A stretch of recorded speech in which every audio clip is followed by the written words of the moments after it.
Welcome to Raging Bullets, a DC Comics fan podcast, episode 364, Villains Month, Week 1.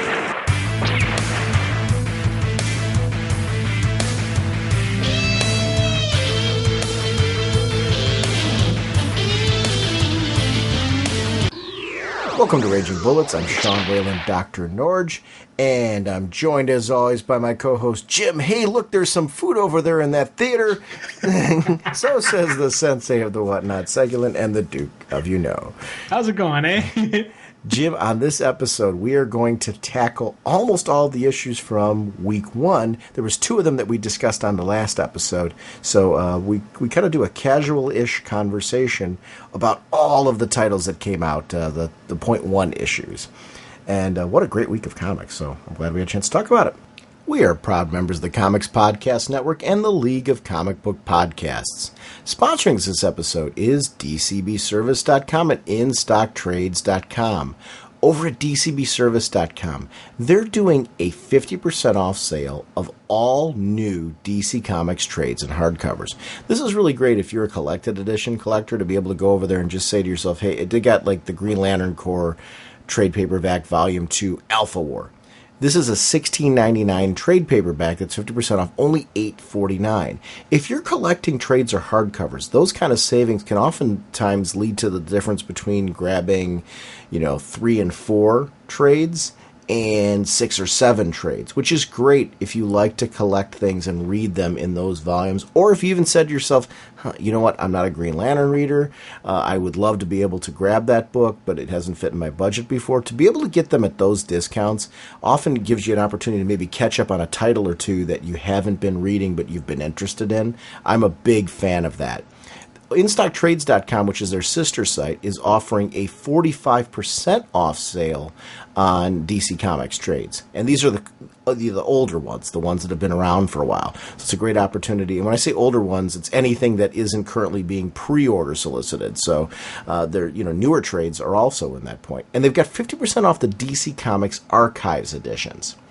I should add that DCBService.com is a digital partner, and what that means, if you take your Comixology account or your Diamond Digital Liveverse Media account and you link them to your DCB Service account, 5% of each of those purchases, doesn't cost you anything more, leads to credit that you can use at their store, which is really great because you're spending money on those digital books anyway, and they have My Digital Comics as well.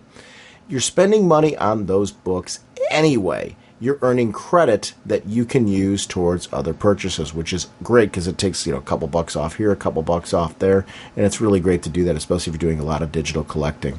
Plus, it helps a show sponsor. We have a handy link on RagingBullets.com that you can get to, so please consider clicking on that, going over to those sites, and supporting them.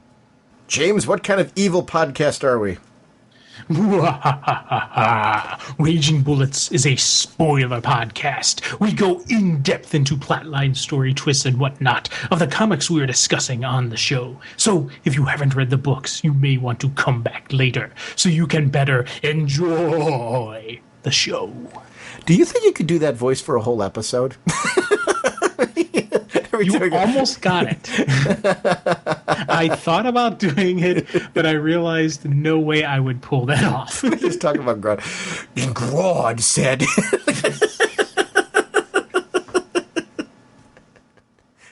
In my experience reading Count Vertigo and my art read-through.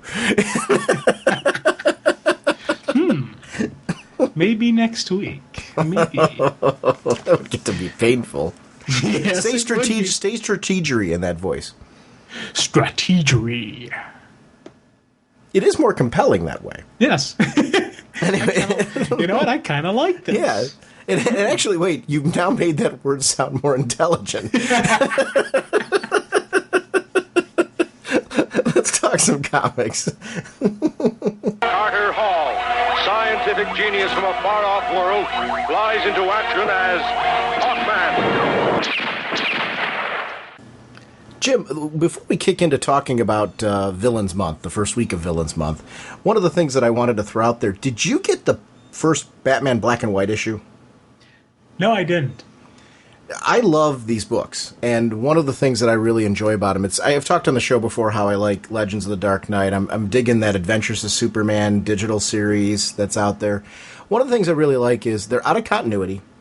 Stories are like really creative because they're not tied to that. So creators can kind of go from any Batman era that they like, or even invent their own Batman era if I'm making sense there. You know, because they aren't tied to any particular continuity stream, they can just have a little fun. So Batman Black and White is the same thing, except the difference is these stories are in black and white, obviously. And I'm really digging it because this one had 5 different stories in it. It was the first issue of this series. And there was like this cool one by Neil Adams called Batman Zombie. It literally is what it said. Batman was a zombie. Nice. And I don't want to reveal the full twist of it, but Bat Zombie was like haunted by all of these social issues that he can't really deal with as Batman. He was realizing that there's more to his life than Batman, if that makes sense. You know, that the areas that, you know, the Caped Crusader, the Dark Knight would not deal with. And it was kind of cool that this zombie-like story was really focused on that other aspect of Gotham that he often has to ignore because of Batman, and that isn't Batman's avenue. Batman doesn't have a real way to take care of those things. So it was a cool story, and it's gorgeous art by Neil Adams, of course. But it's something that, like, you reading it, you'd say to yourself, where would this fit into regular continuity? And the good thing, it's not supposed to, and it doesn't need to. And there's a creativity to that. I like those as, I'm a Batman junkie. It's great to read those stories as kind of a fun way to escape, you know, just when you don't feel like being bogged down, you just want to read a fun story. The first story was one called Don't Know Where, Don't Know When. It was by Chip Kidd with art by Michael Cho. This one, it reminded me of the artwork of Darwin Cook. So it was very classic, you know, it looked very New Frontier in its style. It was very fun, it was very upbeat with Batman's all of a sudden magically hit by this teleportation ray by the Joker.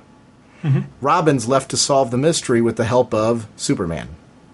And it was, you know, a very young Dick Grayson trying to come up with, because Batman was hit by a teleportation ray, there's nowhere for Superman to use his X-ray vision to track. Because you don't know where he could possibly be, and he's clearly not in Gotham.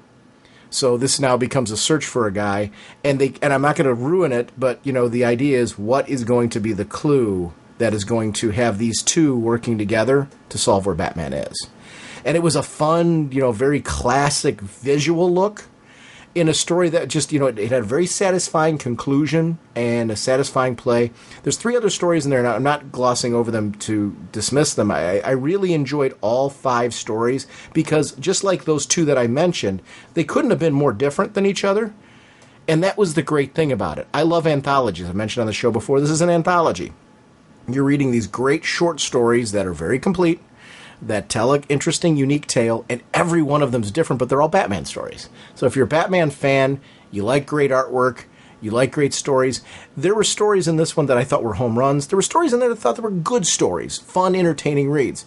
What I like about this book, as I was reading it, I realized, even though I had my personal favorites that were in there, I realized that another reader might read it very differently and pick different stories than I did because of how different the tone was. They're all very rich, well-developed stories, and I can't recommend enough for people that are into anthology titles and Batman in particular. So if you missed this one, pick up the first issue because I really think there's something for everybody in it, and I think these type of creative titles need to be supported. And a lot of times, you know, it's easy to ignore a Batman title because it's Batman and just say, it's going to do well because it's a Batman book. I think titles like that are a little outside of the beaten path should be, you know, embraced. And I think it does give creators an opportunity to stretch their creative legs a little bit. And I just thought it was really cool. Neat. Yeah. I was thinking about picking it up digitally, you know, and actually picking up and seeing what's what with it. It's worth it. I recommend it. It's a great read, and I really enjoyed it. It read I intended to read one of the stories. I couldn't put it down because I figured, I'll just read one of the stories and I'll come back later. And it was that good. So That's why I figured it was worth shouting out. On to Villains Month, the first week. What were your overall impressions? Like, what was it like reading these titles for you? Are you into this? Is this a concept that's working for you? Well, obviously, we've only got a month of this. And the idea is to deliver kind of an idea of who the villains are. And there were very different stories. Not all of them were origins. Some of them were like, what is the status quo in Forever Evil? Some of them served, obviously, as a prelude for what's coming up in Forever Evil. While others were blatantly... This is the first time we're seeing this character. So, what was do you like this? Are you digging it, or is it kind of? Were you longing for the regular continuity books, or where were you at? I'm digging this thing. I didn't know what to completely expect. I was wondering I didn't know if we were just going to get back, stories, if we're going to get what's going on in the DC universe, and it was just trying to figure out. And I was glad to see we're getting a little bit of both. And some of the stories, it's their history. Some of the stuff, it's currently going on, and what the world's like without the heroes there. So for me, that's some cool stuff. And we are learning about these villains throughout this process. So each creator is going to tell their own version and their own tale on it. And I was like, all right, okay, I'm liking this. I'm liking this. Yeah. There's some titles obviously I'm going to have a little bit more passion towards and a little bit more, hey, what's going on with this person? And then other titles, but that's more of that's just part of the process. Yeah, let's start by talking about, if you don't mind, and I'm with you. I'm digging it for the exact same thing. I like the variety. I think if they were all like zero-ish style issues where it was like, this is now, in this month, we're just going to do villain origins. Not that I don't like that, I do, but I think if you did that all for a whole month and every book was that would get very stale very fast. The variety of the types of stories that they're doing and the different placements in the villain's history that they're doing, I like that some of them are blatantly right here and now. And this is their reaction to the big events that have just happened, because I think we as readers want to feel like we're progressing in that. And I felt like a lot of these issues did that. But by the same token, some of these characters are characters that are classics that are being told in a very new and very unique way. And I'm into that as well. I feel like I'm getting a great delivery of that. So there's a balance to it that I think is working for me that I'm really enjoying. I want to talk about The Flash, which is the Grodd #1. It's The Flash 23.1. This is one of the issues that deals with what's happened right before Forever Evil, and because Forever Evil happened, what happened. We see the guerrillas, Solivar in particular, who's got a rich history. We see these guerrillas trying to make peace with the humans, and that's always been my experience as a kid growing up. I've got a soft spot for Gorilla City and the hierarchy, and Solivar in particular, because of a book and record set that I had as a kid involving Batman. I think it was called Gorilla at Large, if I remember correctly, or something like that. And I could be wrong on the title, but it was one of those big 33 1/3 records, and it came with, a full-blown comic that you read along with, but it was, wonderfully voice acted, and there was, musical background and sound effects and action, so it was really cool at the time to have that at your disposal whenever you wanted it. And it had these characters in it.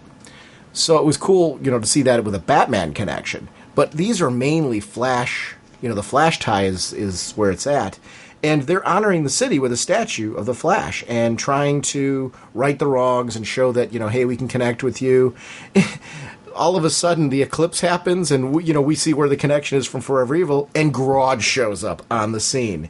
And one of the things that I'm really liking about Grodd, was a great opportunity for us to see that. Last time we saw Grodd, we knew that Grodd was deep in touch with the Speed Force. Now we see that his time away in the Speed Force has evolved him faster. So now he's gaining powers, his famed mental powers. He gained those through his time in the Speed Force, which accelerated his development, which is normally reserved for elders of his people. I love that backstory, because we still got him with the Speed Force powers and the fact that he's able to use them in unique and interesting ways. But on top of that, he's got the mental powers that we've known him for. So this is like Super Grodd. And there's something more intimidating about him now. And he's nuts. So, that always makes for a wacky villain. And I really like that aspect. But when he shows up on the scene, one of the keys that really struck me was when his people were telling him, the Flash is gone. You know, he's been killed, because that's the impression that's been put out there by the crime syndicate. So with you having these powers, Grodd, don't you have this responsibility to take his place and be that kind of spiritual, heroic leader that the Flash could be? This was actually Grodd's opportunity. He thought he was passed over. Now it's his opportunity to show that maybe he was the right one all along. And instead of taking that, he's Grodd being Grodd. And I really liked in that moment that his people looked to him to maybe be that replacement for the Flash. You know, this is your chance. And he didn't take it. And I just thought it was a cool way to develop the story, because I wouldn't expect Grodd to take it, but I love that his people thought that there was a possibility he might. And there was something to that. Yeah, this was, with one of the things that kind of struck me is I was, because I didn't get a really chance to sit down and read cover to cover, page to page on this one, because as I was going through, this was one of the titles that I did a quick skim on. And, I definitely need to sit down and, read it in depth, because I did more, it was weird, I did more of the art read through where I'm looking at the pictures. And you see the humans and the humans and the apes putting the statue up. I'm like, oh, okay, that's kind of cool. And then I saw the eclipse, and I'm like, oh, there's Forever Evil. And then I see Grodd. I'm like, oh, this is good. And then as you're just going through the fight sequence, he takes over. Humans are in captive. And the one scene where I actually slowed down and actually read stuff was when I flip the page and I start seeing heads on spikes. Mm-hmm. And I see the one person, the one masked person, and then I see the elder ape. And I'm like, okay, what happened to that guy? And I flip back a couple pages and I see him questioning Grodd, going, maybe you shouldn't send such mixed signals to the people. We have Solivar, a respected member of our community, enslaved like a human. You're sending, we need to have a more, focused view, and that's why the guy got his head chopped off. There's the message. You mess with Grodd, your head's on a spike. I really dig that. Yeah, and I love Solivar, because Solivar was defiant until the end. Because his idea was, no, this is about peace, and we need to show these people that we're going to stand by them. And his people were rallying behind him, Solivar, right up until he had to make the decision himself to surrender. Because Grodd was willing to kill any human, any gorilla that got in the way. And Solivar realized, if we keep doing this with Grodd's power, he is going to kill everybody. So the only way for people to survive this is for me to surrender and hope on some level that Grodd will be compassionate to the people that start serving him. So basically Solivar was willing to sacrifice himself on some level, even though he's still alive. Okay, that was going to be my question, is he still alive? Yeah, he's chained up to... He was the one that got the Flash symbol from the statue thrown into his chest. Yeah. But it wasn't enough to kill him. Solivar, really, he's been beat up in the various gorilla storylines, because multiple times I thought he was dead, and when I saw that go into his chest, I thought that he was done for. But he's strapped onto. He's the one that's chained up. Yeah, he's chained up to the Flash statue. Yeah, but he's not dead. Oh, okay. Yeah, that's the thing I always liked about with the usage of gorillas and chimpanzees and the various. Anytime they take, an ape.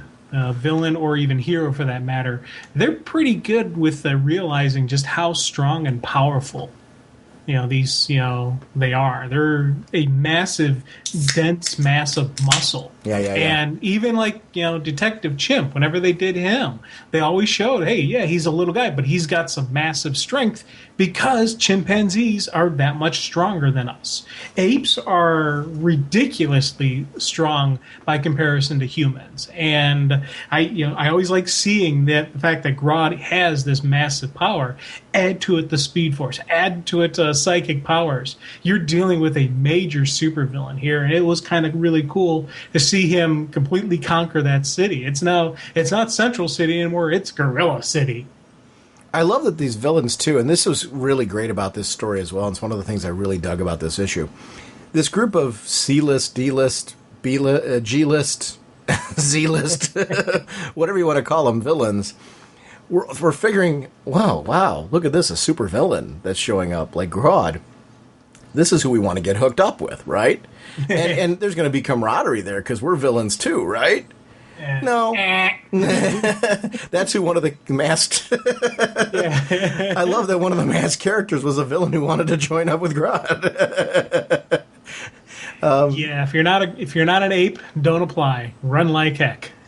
Yeah, I'm actually sad. They announced this week, I forgot where I read it, that the Francis Manipul and Brian Buccellato, and I apologize for any name butchery there, are going to be leaving. And I don't think there's any controversy behind it. Because they're not leaving DC. They're going to another title. They haven't announced what that is yet, but they're going to soon be leaving The Flash, which I'm sad because The Flash is one of my favorite reads from DC. So I hope that's a good creative team too. Yeah, so. and I think Jeff Johns is leaving Aquaman. I heard as well. What? Yeah. No.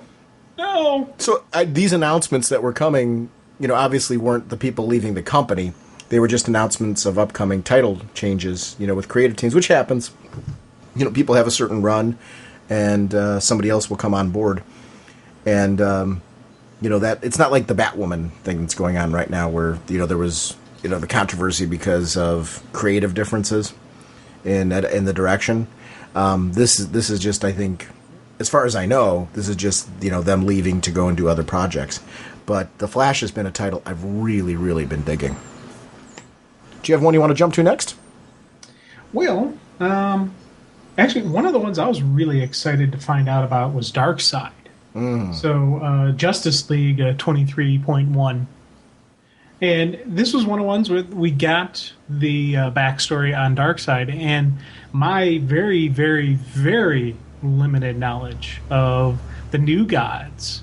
When I saw him and Assad were going to have their issues, I was like, oh, cool, I want to see what this is. I didn't know if this was going to be a backstory, if this was going to be a continuation, or what this was going to be. And I'm glad that we got this backstory. And the first foremost question I had, is, have we ever seen the origin of Darkseid before? Is this the first time this has been printed?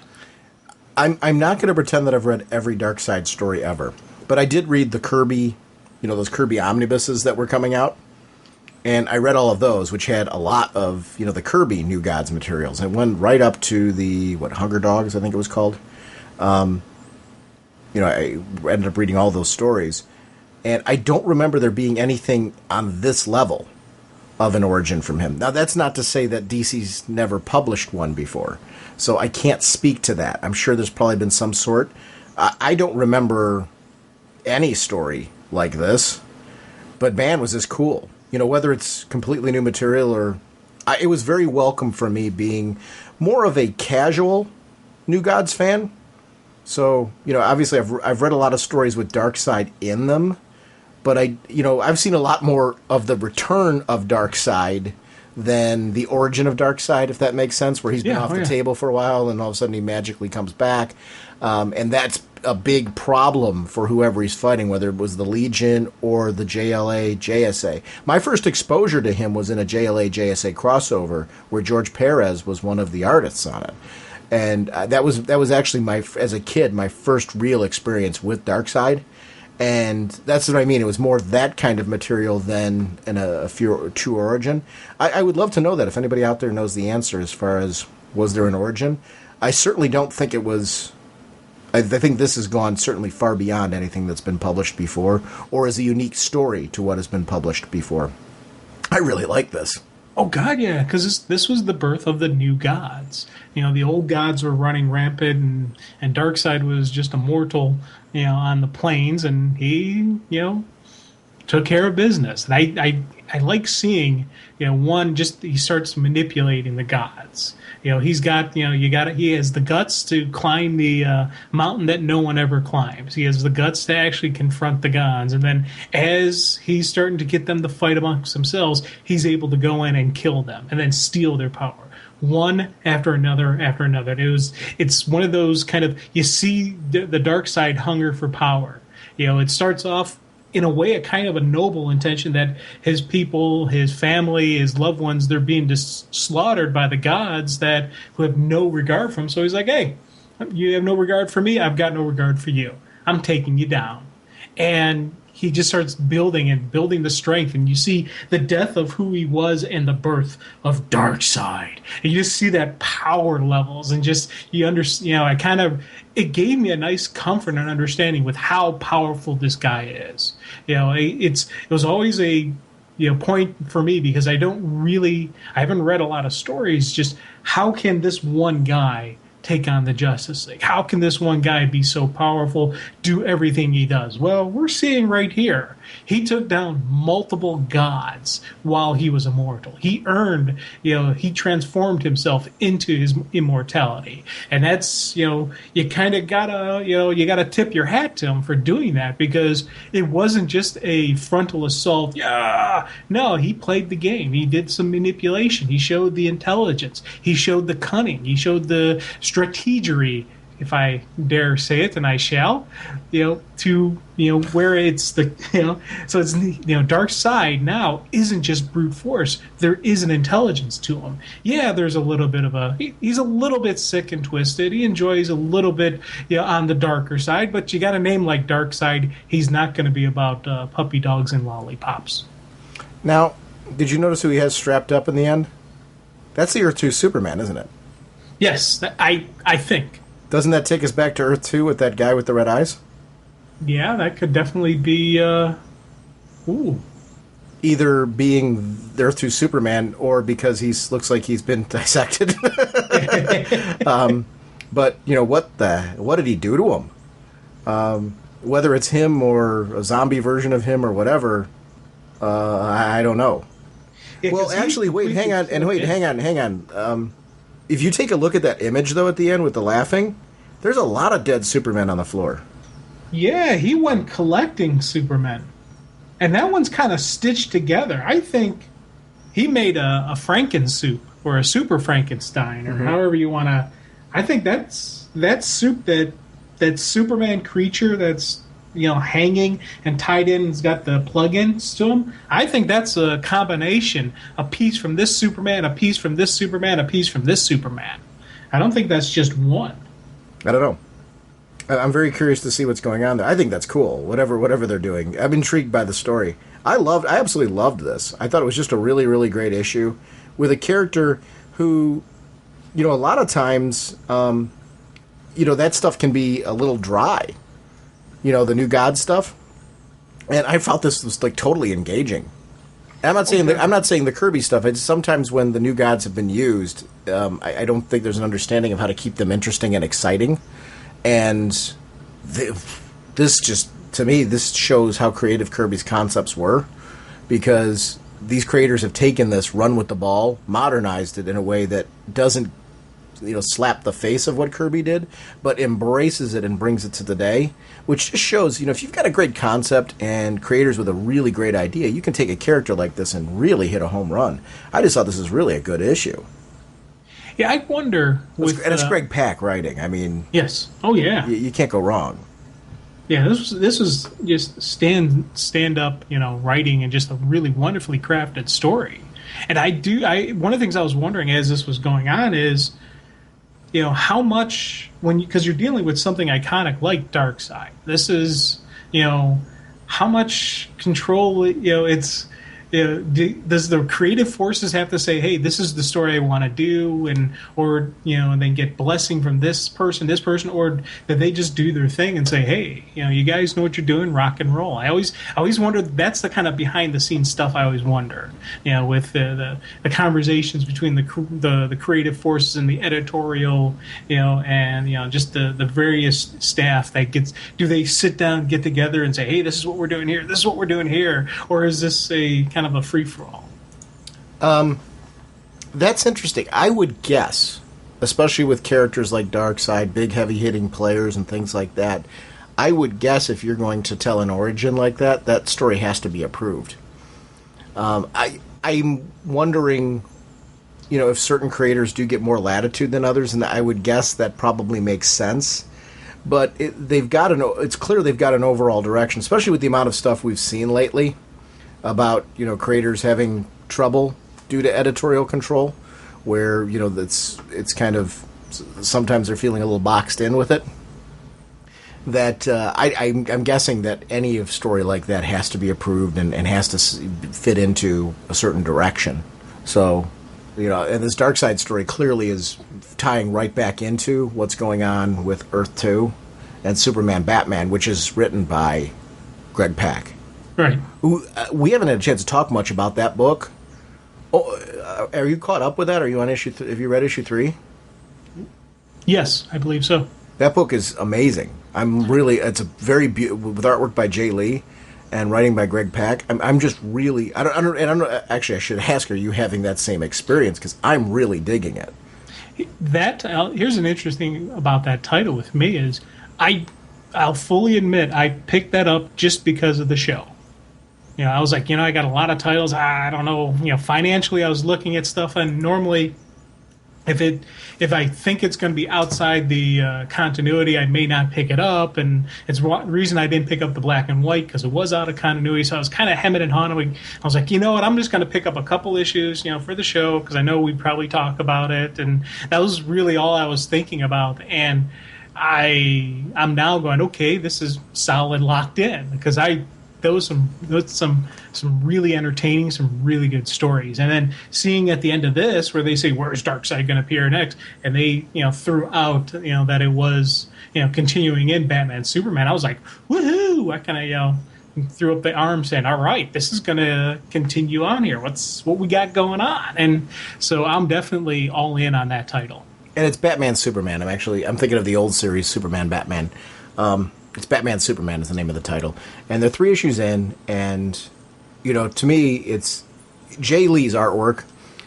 Most recently, I've been enjoying it on the Stephen King Dark Tower adaptations that Marvel's doing, which sadly looks like have come to an end, because those were stellar. But we've got Jay Lee over here doing this with Greg Pak, and is it a gorgeous book. I really love the art style, because it's very unique to the other titles I'm reading, and I'm a fan of that. To me, when you have creative teams who have a creative feel and style to a book, it's nice to have that refreshing feel when you're reading a book.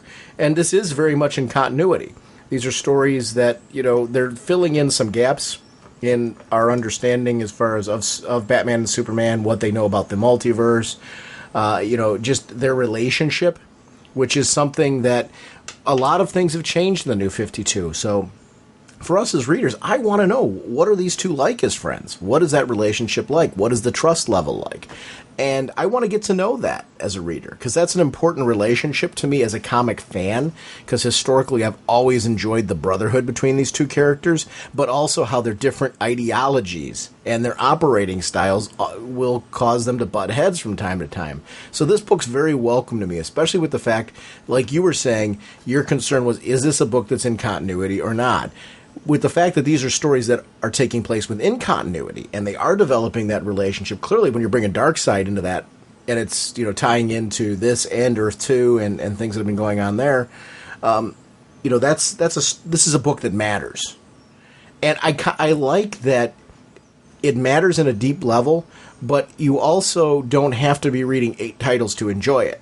You can pick it up, read the issues on their own, feel like it's telling you a larger piece of the puzzle with the two, but it's not tying into anything necessarily right now, other than the fact that it's echoing events that have happened in Earth 2 and all that. I like it. I'm really digging the book. And for the first 3 issues, and I was excited for Greg Pak to be writing this book, and boy, is he delivering. And this, to me, this Darkseid issue is kind of the coup de grace. Like, I've been enjoying the first 3 issues of that title. Then we got this Darkseid issue, and I'm like, wow, he's really coming to his own with DC now. Like, this was kind of his stamp. I'm very excited to see how this Darkseid issue leads back into Batman and Superman. If anything, this book in particular got me more excited for Batman Superman than anything else has at this moment, because that's kind of like built to something that I'm like, oh, I want to see this pay off. Oh, definitely, yeah. So that's a home run for this. And a lot of these villains books are doing that. They're tying back into the initial title. And I'm all for that. Was there one that you wanted to jump to next? Do we want to just keep with the New Gods and head over to Earth 2, 15.1, and go with the Sod? Yeah. And for some reason, every time I say his name, I always put a weird tone to it.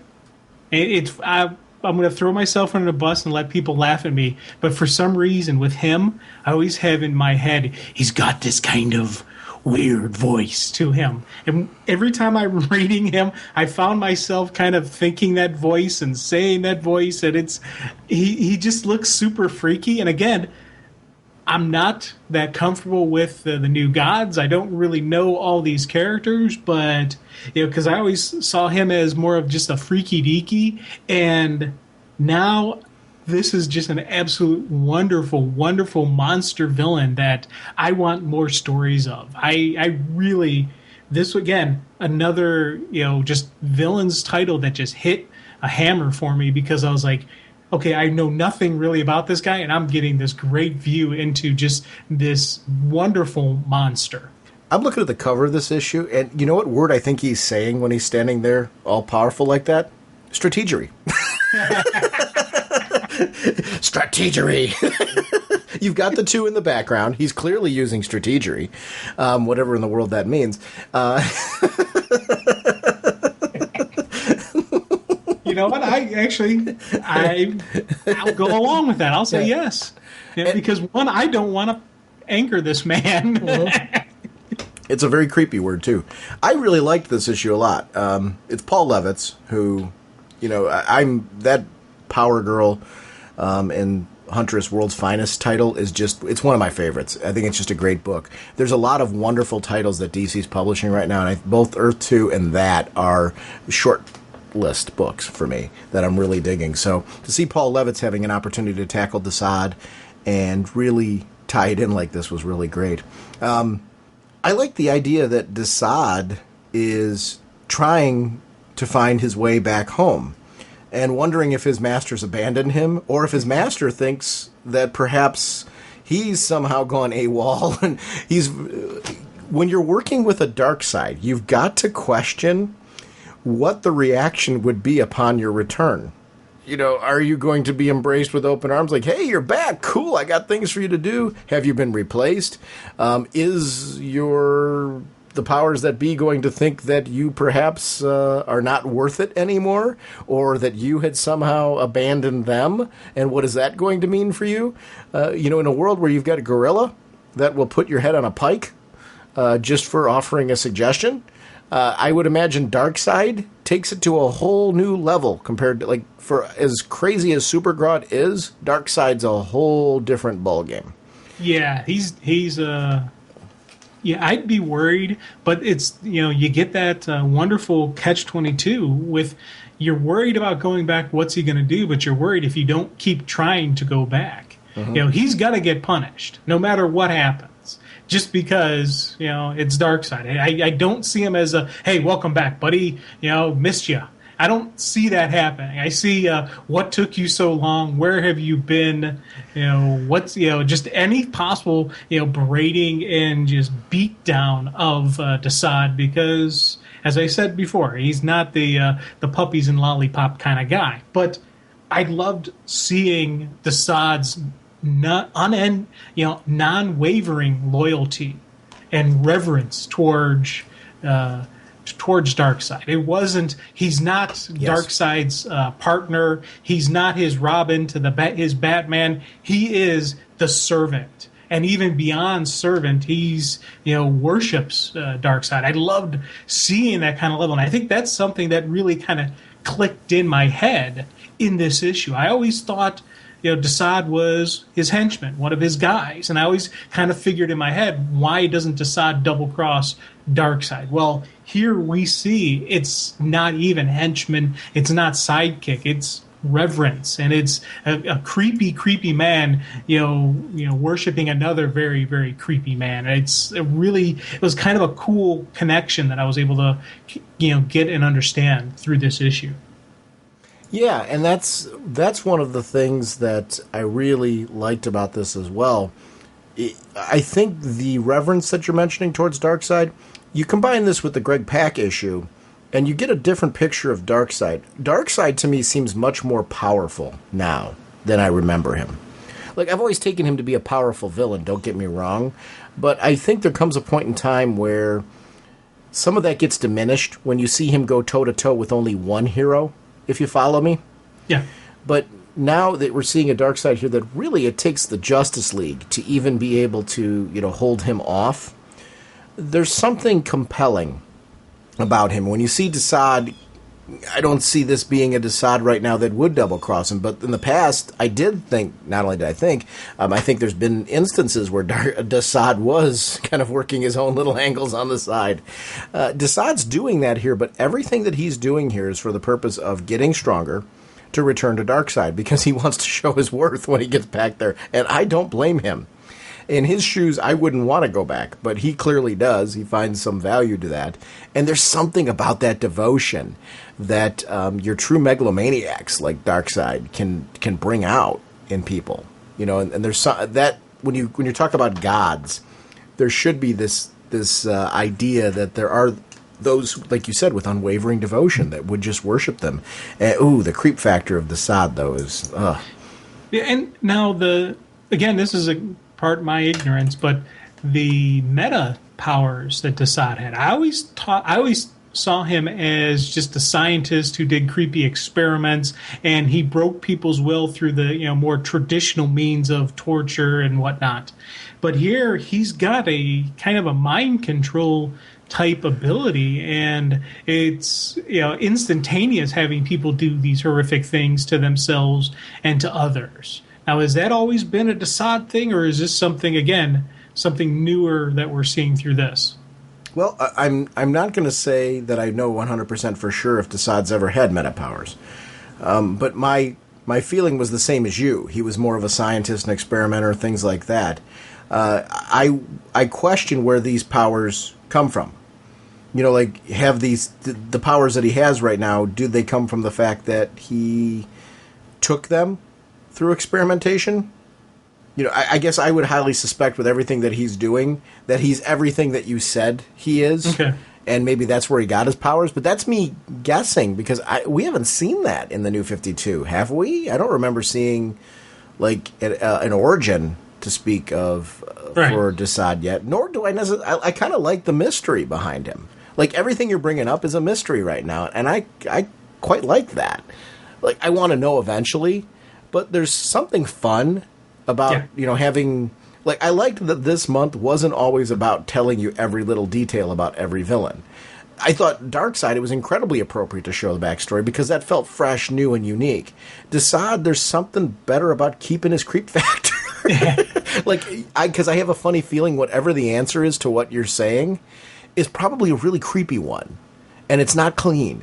Yeah, definitely not going to be a nice, easy, simple thing with him. And part of me wonders if the crossing dimensions, universes did something. If and as you said, science experimentation and just you could see very easily him experimenting on himself to try to improve the process and make things better. And just, I could see him using himself as a guinea pig just because he needs to get it tested right now, or he's got this thing that's going to work great, so he, and do it that way.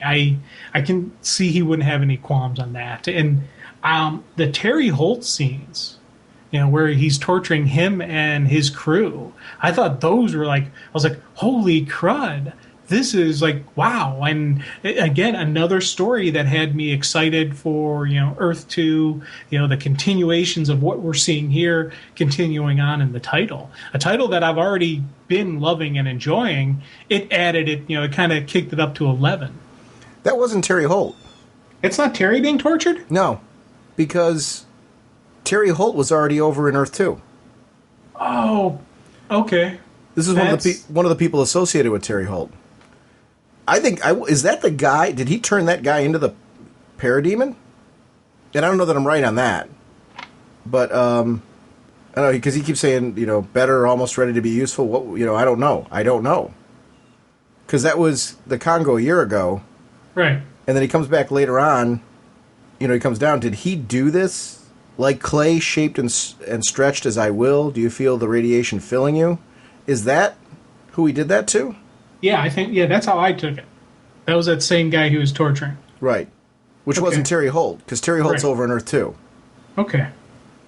Yeah, because I was thinking we were going to get some cross-dimensional type thing because we've seen Terry on 2, and I was thinking, okay, that could kind of triggered in my head, who's that over there, or is that a different And I was kind of, I think is that the security guard from the beginning?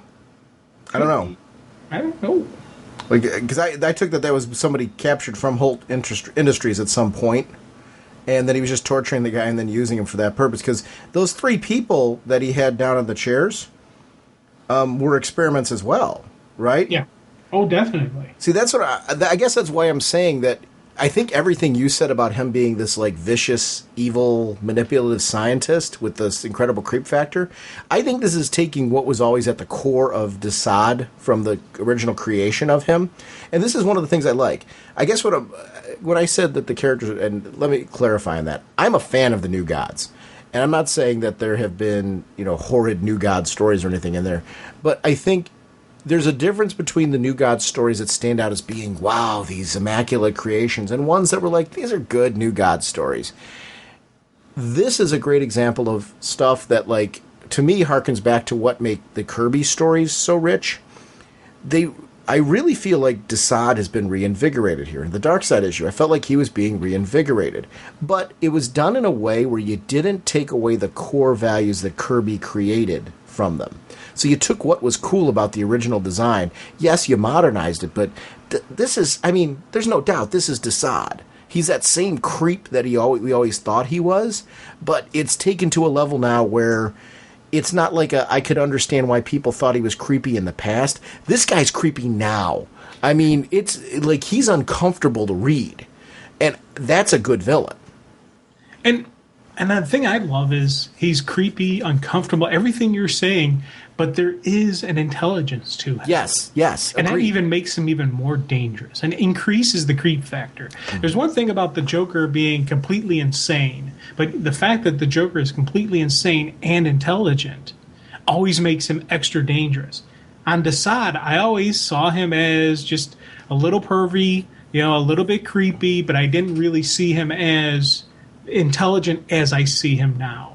I didn't see the level of evil in Desaad that I'm seeing here. And I think, again, I could be off just because I haven't read a lot of the New God stories. I've read very little New Gods. I have a very low comfort level with these characters. So that's why I think I'm eating up and just really digesting both the Desaad and the Dark Side issue, just because I've got this void, and I'm like, yes, I want more.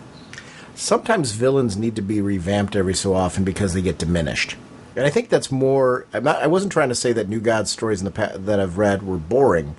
It's as they progressed, as time went on, with the various fights they've gotten in with the superheroes were beating them easier and easier.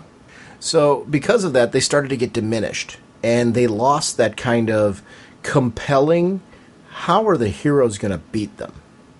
This guy, with all the different things he can throw at you, now is a compelling villain. There's a creep factor to him that you're mentioning, but that intelligence makes him dangerous, and that discomfort of he would do anything and everything just to me adds to the mystery and the danger, and that's all stuff that I really like. It was a really good creepy issue, but yet he's not completely foreign from the Desaad that we've I won't say that we've known and loved, but from the concept of Desaad, I really liked it. It was a really good issue.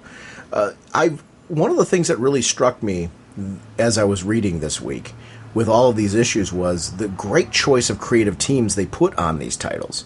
And I don't know, I'm curious the way you are, I don't know what the process was in getting people involved with this when it started, but they really did a very good job at picking the creators that they did, because I really found that these were overall really compelling and interesting stories. Can we talk about that Bizarro?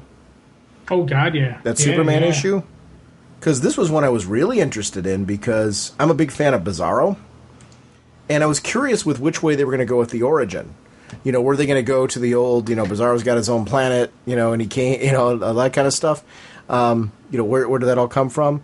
The Luthor creation thing, which is what they went with. Yeah. And I really liked the way this worked out, and also how Luthor got the DNA to start exploring this. This goes back to Action Comics. This is a story we've read recently. Yeah.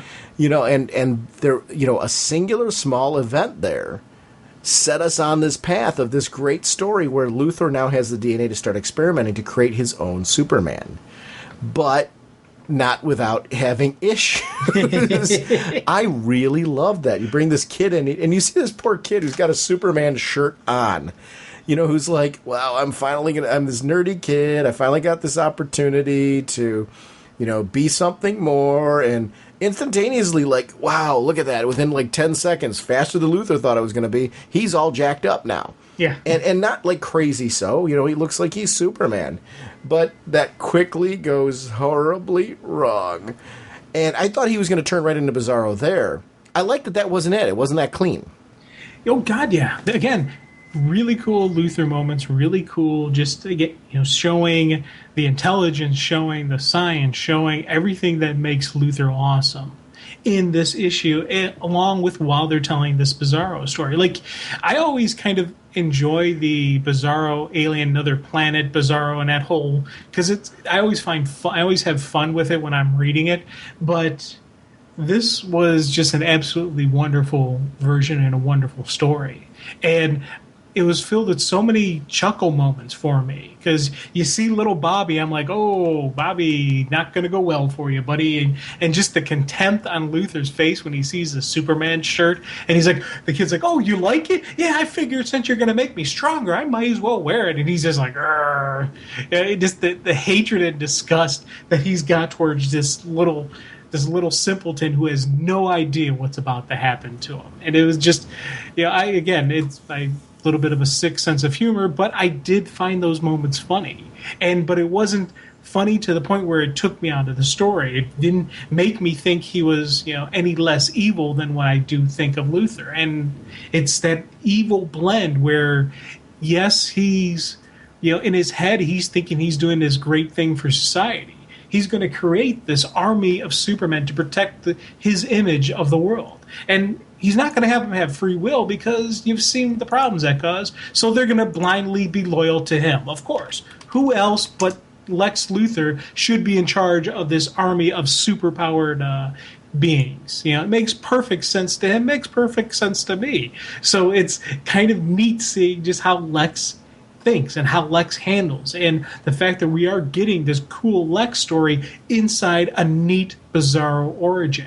This wasn't just about Bizarro, because as I was thinking about Bizarro, okay, where are they going to go with this? Because yes, it is fun and I do enjoy those, but are they going to stretch it out? Are we going to see the Frankenstein monster type Bizarro, where he's really just trying to do good, but he doesn't realize what he's doing? We're going to get a mindless beast.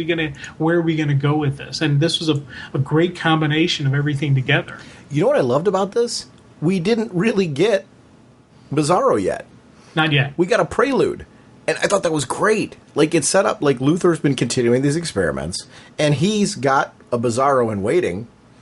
And like, this has been my like pet experiment, and I'm going to gently go through this, and it's fine to be patient and wait for it under my watchful eye. But we saw what happened recently to Lex Luthor in Forever Evil. So now all of a sudden, this leaves an opportunity for this creature, this version of Superman, whatever, to now be unleashed, which I'm guessing is what's going to happen from this. I love that. I just think it's really, like, this is a good horror story development where we see, the experiment's gone horribly wrong from before. We see the caged experiment here. What is that going to play out like? And what is this creature's interaction going to be like with everybody else? I am very excited for that. This Forever Evil concept that's going on has really been well crafted. And I like the way these issues are. They're not all forced to jump back into Forever Evil. Some of them will jump back into their own book, which we've clearly seen. Others clearly tie back into Forever Evil. I like the balance. I think that the story should drive that. And this has been really well done. And Shally Fish, as a writer, because Shally Fish has been doing a lot of the backup stories in Action Comics, really have been enjoying the writing style. And it's a name you don't hear enough And I'm wondering if it's because those stories wind up in the background. But I've really greatly enjoyed the character development that's happened back there. And Jeff Johnson on pencils, Andy Smith on inks, Javier Mina, Jordi Belair, and apologize for any name butchery there. But I just thought the whole creative team on this did a really, really good job. I'm into horror stories, especially in sci-fi like this, where you can fit that in and add a twist. Where, again, we've taken the classic Bizarro concept, turned it to 11 without taking away what's cool about it. And that's where there's a key with this. If you're going to do this thing like this New 52, I know we're talking 2 years later about it, you got to be very careful to do this type of thing. Speaking of something that was a little creepy, did you read the Creeper, the Justice League Dark Creeper issue? Can we talk a little bit about that one? Oh, God, yeah. Oh, yeah. Because that spun out of, remember our discussion about Jack Ryder, where we saw that, and we were asking at the end of that, did we just see the origin of the Creeper? We did. Bingo! I really liked this one. Because this was Ann Nocenti and Dan DiDio on the writing, and you got Criss Cross, Fabrizio Fiorentino, and Tom Derenick, Wayne Faucher, Andy Owens, and Tom Derenick on inks, Ulysses Areola, Kyle Ritter, Pete Patazis on colors, and Travis Lanham on letters. I mean, it's a great creative team. Again, I like the stories that kind of go back to that feudal Japan time, where you start seeing samurai and stuff like that. I'm into that kind of stuff. I didn't expect the Creeper origin to have that kind of backstory. So when I was reading the beginning of this issue and we see this kid, going through this twister and this demon, he's being faced with, like, how are we going from this to the Creeper? I really liked the direction of this. Yeah, and again, a great tie-in with the current Katana stories that we're having, and just how he was there, and now this, just further fleshed out. And this is going to go right back into those stories and going to flow completely through. So, we have, we got an origin story, but it's an origin story that ties into the current ongoing story. This was a great way of use. This was a great usage of this Villains Month, because it doesn't take away from the main title, which it wouldn't have taken away from the main title if they told this in the regular stories. But it's kind of like that extra. They gave themselves an extra month here of the storytelling to okay, we're not talking the hero right now. We're talking the villain. Let's lay this out. And the tie-in to feudal Japan, just everything with being with Soul Taker, and just how he got initially put in there. They showed the freedom, they showed the samurai, they showed all these things just flowing through, and I thought that was some neat stuff. Especially you think about the original samurai who had the Soul Taker, he is getting corrupted by the blade, and he is hearing the voices just like Katana's hearing the voices. So it's a continuation of stuff we know about the sword, stuff we know about Creeper while he's trapped in the sword, what he can do with this, and just his power levels, how he's able to influence the outside world while inside there because he is such a powerful demon. And I was like, this is kind of neat, wow. And even connections to some of the Hell stories we've seen where, the Creeper was kind of mentioned and inferred, into. Yeah. I love the diner sequence as well, where you've got this guy, a construction worker guy. Dude, I saw it on TV. Jack Ryder died. He died a hero. What's going on here? And what secret life is he leading that this guy always knows where the good story is? I like that people are talking about, like, especially in today's society, you would know that. I mean, that stuff would happen. I love that he's back on TV and people don't know what to make of it. I mean, it's just really terrific because he'd be compelling television. The rating numbers have got to be through the roof. So you got a network person who's saying, oh, of course we want Ryder on here. Do we know what really happened with him? No, but why wouldn't you put him on TV? Because people want to see you'd watch, wouldn't you? Oh, you know what? Especially if I saw him die and then he was back on again, I would definitely be watching. There's the truthers, the various people, the conspiracy theorist people that are out there talking about Jack Ryder, trying to figure out, okay, was that whole fight a setup, or did he get saved at the last minute? Where this is real? Is this the real Jack Ryder, or is this a fake Jack Ryder? And out there on the internet, there is all these other conspiracies and various stories, and I would be 100% so into them and just, clicking on different pieces of information here and there. And the fact that everything happened in Metropolis and now he's in Japan. Yeah. Just that, that wide variation of where he is adds to the mystery and even adds to the believability why people would accept this, why people wouldn't say, hey, something's off here. No, it's, Hollywood, it's TV, it's, the craziness of these capes and the villains and big giant monsters and whatnot. This, would add to an acceptability and a believability to it. So again, these were just some really cool moments that I was like, yeah, and I especially agree with you on that diner scene of just the everyday average person talking about it. The two guys are like, I don't know, and then the waitress is like, hey, I don't know about you, but he's wicked awesome. I'm like, yeah, okay. Yeah, I think that's really cool. What do you think about the Creeper redesign? We didn't really talk about that, because Jack Ryder's Jack Ryder, but which I like. I actually found something comforting in, like, okay, this clearly looks like how we've always viewed Jack Ryder, and I think that's important. What did you think about the Creeper look? Because the Creeper look is drastically different than what we've seen before. I like it. Mm-hmm. This is definitely a revamp and a reboot, that I like and I enjoy, especially because they're tying in his look more towards his origin, and it fits. Now seeing that he is this Asian demon, so he's gonna have that feel, he's gonna have that look to him. I'm like, okay, I really dig this. I like seeing how this is. It's a different look. Creative teams having fun with it, but it wasn't just about changing it to change it. They changed it for part of the story. Here's the reason why he looks the way he looks. If he would have had the same look as before, then I would, the same look as before with this origin, I would have had an issue with that.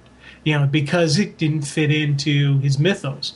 This fits into his mythos. And who knows, maybe down the road, if he changes, he could always will himself probably to look differently. So if another creative team comes in, if he's still sticking around in the States, maybe his look will change. Maybe it'll modify based on who he's influenced and who he's inside and whatnot.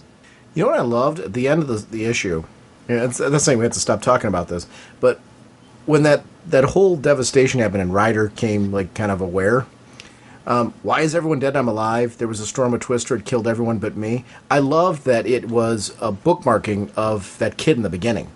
Yeah. So that there's elements of that coming alive. I'm going to be very curious to see, like, this makes me want, I know this is going to seem strange, like, this makes me want a Creeper series. Because I would love to follow the development of the relationship between Jack Ryder and the Creeper. What is influencing Jack Ryder? Because this guy was dead. So what other connections does he have? And will they eventually be able to influence the Creeper? I want to see that relationship develop. I know we're going to see, obviously, this character back over in Katana, because of the way that it's, playing out here. But I really am intrigued by this. So I'm hoping we do, if it's not in a series, I would love to see the Creeper appear elsewhere, because there's a lot of great supernatural DC books that this character could appear in, but there's also a lot of great books in general where this guy playing off of other heroes or even villains would be interesting to see, because I love the demon in the driver's seat right now, but that's not going to stick if you got him coming into awareness. Yeah, I slowly see Jack maybe being able to influence, maybe Jack's able to start manipulating the demon side of it. But my question, it is the first, because I started thinking that maybe Jack's going to be able to get more in the driver's seat. If Jack's able to get into the driver's seat, will Creeper be able to get into the driver's seat of Jack? Well, we're already seeing Creeper do that. Yeah. I'm thinking even more so. I'm wondering, as the one side is Jack starts getting more aware, Creeper starts getting more aware. Yeah. So just the everyday, not the possessed Jack Ryder, but the everyday just walking around Jack Ryder becomes, more of, if that makes sense. Yeah. Okay. I don't know. And it's kind of like I want to see the story get told, and I'm thinking, would Justice League Dark be a good place to tell the story? Of course it would be. Would Katana's story? Of course it would. These would be two great ways to tell the story, and even possibly crossovers, or even a Creeper miniseries or a Creeper series. I probably after this issue, I probably would pick up a Creeper, series, or a limited series or an ongoing series. After kind of seeing the story, seeing the origin, I probably would pick it up. I don't think I would have before this issue. Or it would have been one of those, I'm only picking this up because of the show. It wouldn't have been something I was like, oh, that should be neat. Whereas now, if they were to announce a Creeper story, Creeper series, I'd say, okay, I'm in for this. I want to see where this goes. I'm intrigued by the relationship. Like, that to me is the hook. Like, I want to know how that's going to develop. There's a lot of good storytelling to come out of that. That was a great villain development there. Because clearly right now the Creeper's a villain. Yeah. And I would like to see where it goes. Now, here's one thing I was thinking of. Mm-hmm. Say, okay, Soul Taker comes, recaptures the Creeper into the Sword. What happens to Jack? I don't know. Because really, Creeper is the only thing kind of keeping him alive. Because Jack was dead, and Creeper jumped in. I don't know. It's a great question. I don't have a good answer. Yeah. It's just something I was thinking of. I'm not looking for. I'm not really looking. Just I wonder. No, it's a good question. I mean, I like the question because it's one of that's one of the reasons why I'd want to read the series, because it's what I want to know. Yeah.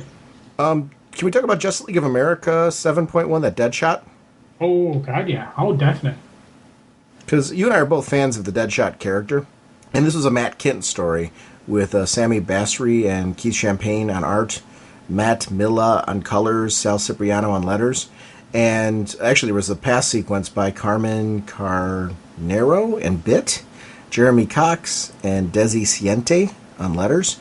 And I don't know, I thought it was just a really cool issue because it showed him as a kid and showed his, basically the trauma that he went through as being a survivor. He just happened to be reading a book and it wound up saving his life.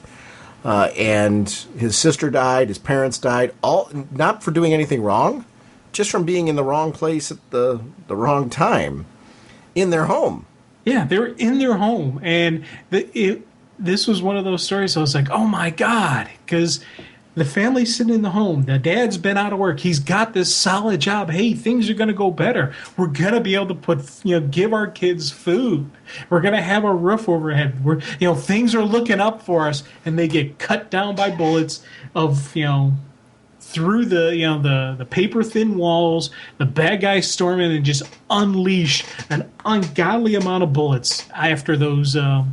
After the people who just happen to be their neighbors. And they did absolutely nothing wrong, and it's a tragedy, and it's a miracle that Lawton actually survived this whole thing. And I thought that was just a really cool way to introduce a villain, because technically this could be a very hero type of origin. Yes. This could have very easily, turned him into the vigilante who's going to strike down violence and stop these evil doers, kind of like the Lone Ranger type style, because he likes those Western, novels and, just the truth, justice, American way kind of guy. No, but he didn't have the Alfred raising him. He didn't have Mom, Pa Kent. He was going through the system. He was going on his own as a kid. He learned how to survive, and he went the dark path because that was his only option, or the only option he perceived. He went the Western revenge story route, which is not true justice in the American way. Western revenge stories, I'm a big fan of Clint Eastwood spaghetti westerns, and a lot of those stories were not truth, justice in the American way. They were, let me wipe you out because of what you did to me. And this turned very modern day spaghetti western, and that he's gun for hire and things like that. Albeit the man with no name might be argued to be a little bit more heroic than this guy. Although there's times with Lawton, that's where he's interesting as a villain. He's that compelling kind of villain where every so often Lawton will surprise you, where you'll see him have a side with a heart. And from a kid who comes from that background that he's doing a Western revenge story because his family was wiped out and he cared, there was something interesting about that. It's a cool origin for the guy. I like it. I quite liked it. And the fact that you can play with the fact that this is a new universe. I've always liked the character of Deadshot, And I don't know, I just thought this was, I'm glad to see him getting some focus, because seeing him kind of develop his own bullets and, bullets that can do things that, like, when I need to pierce an armor and then I need to hit that same spot that I cut open because that's going to be my only opportunity. I loved seeing that kind of stuff where you see him developing his own tech. There was something neat. I don't know. I like seeing, the thinking. You mentioned the thinking villain before with Desaad to a certain extent, but he's the creepy thinking villain. Lawton's a different sort of animal. He's a working man, kind of got, this tech gadget kind of mentality with, using that to enhance his skills. I really liked that. It's a kid who grew up learning how, to do the kind of Western gunfighter thing that's taken it to a whole new mercenary level. Yeah, and the one of the lines in this that I really liked was when he says several odd jobs later and years later, you'd be surprised what a kid can do with a mission and not much else. A starving artist with a gun now instead of a pencil. I thought that was a really neat way to look at himself, because we did see before how he was that artist. He did have that, that artistic type of mindset, and you need to have, art. The art type people do look at life a little differently. They approach things differently. You think about just like architects and engineers and artists, and just how that attention to detail and just that minutia type of lock in, where it's just that mastering of the craft. You apply that discipline, you apply that mindset to firing a gun. Really adds to just how much of a dead shot he really is, how good of a shooter he is. And I thought that was a neat way to look at it, especially because in the one issue, they're showing him shoot with his left hand, which I kind of took it as being his offhand. So he's not only training righty, he's training righty and lefty. Once again, mastering of the craft. It's easy to say, yeah, you pick up a gun and shoot. If I were shooting, right-handed, I could shoot okay. If I had to switch up hands for some reason, I would be lucky to hit the broadside of a barn. This guy is a master at his craft. He's going to be equally proficient both hands. And I thought that was just a cool, point to just point out just what level of discipline, what level of artistry he's going with this. Yeah, that's I don't know. It's one of the things that I'm really enjoying about this. I like the ending. Where you've got Amanda Waller reaching out to him, and you've got this character who we know is this trained mercenary who. If I had gone through what I did with Waller, I certainly would not be associating with her. When she drops $12 million into your account, maybe this is a profitable relationship here. But is $12 million enough to go against the crime syndicate? Ooh. Well, and how much of the Suicide Squad is going to be with him? Yeah, get the squad together, but you really think about it. Are they all going to say, "Sure, we're in on this with you," or are they going to say, "I'm going to stick with the, I'm going to stick with the crime syndicate here," Or is it going to be a last-minute double cross? Where is this going to? That's always the interesting thing when you're dealing with a team of villains. They're not nice people. They're going to double cross you if you're not careful about it. And so this was one of those, again, great backstory. Great, intro into who he is now and where he comes from, but also really getting me pumped for next couple issues of Suicide Squad, because I want to see the crossover into Forever Evil, because this is going to be one of the titles that has a direct tie-in to Forever Evil, just because of the nature of the team. Agreed. And I want to see what that team makeup's going to be, who's Deadshot going to enlist to help him with this. I really, because we know the Rogues are going to kind of be doing their own thing. Deadshot and the Suicide Squad are going to be doing their own thing. I like that, because this now becomes villains versus villains, and I want to see it. That, this is becoming a big. Were you as excited for this event as you are now? I am definitely more excited. I was excited, and I was like, oh, this would be cool. It was more of a, hey, this is going to be interesting. I want to see where they go with this. Now I'm like, oh, yeah. Because I kind of figured Luthor was going to be against the crime syndicate, because his mindset is, if anybody's going to conquer this world, it's going to be me. And I was kind of thinking the Rogues would go against them, just because it's the rogues have their code, and I see a rogues versus Grodd battle for Central City. Yeah. So I think that's where that's going to go through. Now with Suicide Squad, I didn't know where they were going to go, and this kind of story, the way this is, I'm like, all right, we have another team probably that's going to be against the crime syndicate. So there's a lot of different ways this thing could go, and especially this thinking about Waller. Where's she going to go? What's going to happen to her character if they get her out? Will she actually help the Justice League, rebound and come back, or will she help her own league? And is this going to be a way for her to get in good with the heroes? Because at the end of Forever, at the end of those, the preload, the Trinity War stuff, she was on big time outs with every major hero in the DC universe. Not one of them trusted her. Not one of them liked her. Not one of them would even, they would help her because they're heroes, but they wouldn't rush in to help her. They'd probably pick somebody else over her. So if she can get, help them come back, help them take down the crime syndicate, that could definitely be a nice power play for her.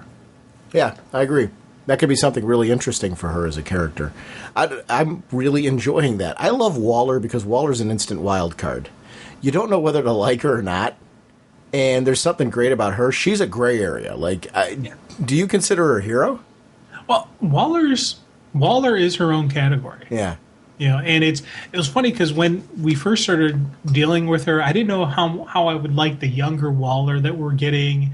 I kind of always liked, the more veteran, the more experienced Waller, the bigger Waller even. Just how, you could see this is somebody who's been in the game for a while. Yeah, she's not, some young, some young kitty like, Batgirl and highly agile, highly acrobatic. No, she's more of cunning. She's more of played the game. She knows politics. She knows what to do. When we started seeing this younger version of her, I was a little bit hesitant, like, I don't know, is this the same Waller? And boom, right out the gate, we are definitely seeing this is that same Waller. Those characteristics that I absolutely loved about the character because I so hated her. But again, if a comic book can enrage, just if it can pull out just real raw anger, real raw emotion, the people are doing stuff right. This Waller gets that anger out of me. This Waller makes me put down the book, go, man, why doesn't somebody just kill her already? But I'd be mad if they did because she's such a great character. So this is a really solid, just, yes. Did you read that Poison Ivy issue of Detective Comics? Oh, my God. Yeah, I'm guessing yes. I love Poison Ivy, and I'm going to be even nice to everybody, and I'm not going to sing Poison Ivy, Poison Ivy. Okay, so I lied. I'm going to sing it, but this was one heck of a story. Oh, my God. I loved this character because of just who she is and the nature behind Poison Ivy. She's out to protect the planet. She's there but she's going to kill you. If you cross, and I always wonder, how would she deal with me? Because I completely roached my lawn, but I'm trying to bring it back. I've got black thumbs when it comes to gardening. I am the kiss of death on anything living, but I try. I try to do what they say. Oh yeah, feed, weed, and feed this and that, and it just doesn't work for me. So would I be seen as the enemy of the planet, or would I be seen as somebody who's trying? I don't know. Yeah, it all depends if she'd come after me. Because if you come to me, I'd say, listen, I know you're mad at me, but I got a friend of mine who kills his lawn. So, on that end, you'd be doomed. But, thanks, pal. Well, it's, survival instincts and all that stuff. And, he uses the word strategery, and I'm sure that's some kind of offense to plants. I think she liked me because she's a very intelligent woman. You see the scientist in her. Once again, another very intelligent villain who... you question how much of a villain is she. Yeah, she's got a little bit of a psychotic nature to her. There's a little bit of, she's willing to kill as opposed to just yell at someone and say, hey, don't walk on the lawn. In her case, the lawn comes up, eats you, swallows you whole, and slowly digests you over a very painful process. Little bit on the dark side there, but there is still some kind of noble intentions for her. And this was... I love seeing just Gotham just go to complete disaster because Batman's not there, and each of these villains are they're doing their thing.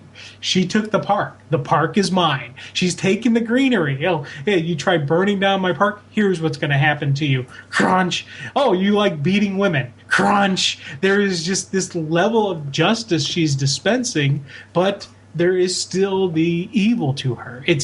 She's that wonderful characterization that makes her such a unique and just that villain. You understand why Batman doesn't kill her, why he tries to reform her. There is some good in her. There is this scientist who, if for whatever reason, if the right person could get there, right person can get to her, can start showing her, hey, you've got this command of plants. You could use that for good. You could help grow plants in environments where they wouldn't go. You can help feed, the hungry. Go to these desolate areas and bring the green to them, and bring life to them instead of the path she's been going. And maybe someday someone will be able to get to her, be able to influence her, and and guide her the right way. Maybe not. I don't know.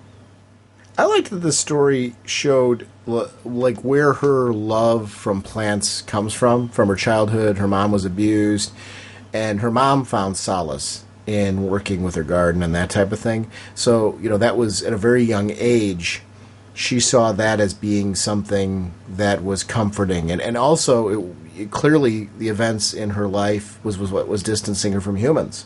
Yeah. And I don't know, I just thought that was really a cool approach to doing that, and it made more sense of where she was coming from, and I just really dug that. I thought it was really a cool storytelling tool with the character. Well, and it adds to why she does what she does, why she does have these extreme reactions to people, and why she just doesn't, punish somebody. She kills them if they mess up the plants, if they mess up the planet, if they do these, what she interprets as these horrific acts. Her whole life has been based on violence. She grew up in violence. She grew up in, seeing her mother get beaten, seeing she was, restricted to the house because of skin pigment issues she had with the sun. She was never allowed to be the quote-unquote normal kid that you or I had. We had these opportunities to interact with people, to grow those friendships, to have just normal camaraderie, just that basic human interactions she never had. She learned through manipulation. She learned through deception. She learned through violence. Even you think about when she's in college, she's doing the wrong experiments and she's going to get expelled. No, she's not. She's got her pheromones already into the dean, and she's going to convince him, you don't want to kick me out. She's already learned from the very beginning that you have to do a little manipulation. You've got a little deception for the good. These ends justify the means. It's her discussion with Bruce Wayne about, just the perfume and the different pheromones that she wants to introduce, that it would help guide people. And she's sitting there saying, hey, we'll direct them to the right choices. We'll direct them to, to do good things. And you think about it. If you could sit there and just control people, someone who's got these violent tendencies, you sprinkle a little dust in their face, say, just relax, man, calm down. Yeah, I'm going to relax. I'm going to calm down. I'm not going to hurt these people anymore. Yeah, and is that wrong? Is it wrong to take away their free will if their free will directs them towards violence? And it was a neat way to approach and a neat look from her point of view, why she's going, why she's trying to do this. This wasn't initially about money. This wasn't initially about the craziness. It was about helping society. And it just got turned a little bit. It just got twisted a little bit. Yeah. And that's one of the things that I really liked about this one, was seeing things get kind of twisted in her life, kind of understanding where her background came from. I don't know. I found it to be a very interesting and compelling story, which that's always fun. Here's my question. Wait, go ahead. No, go. One of the questions I did have about the Poison Ivy story, we see her taking over larger parts of Gotham, and I'm assuming she's going to keep trying to expand that.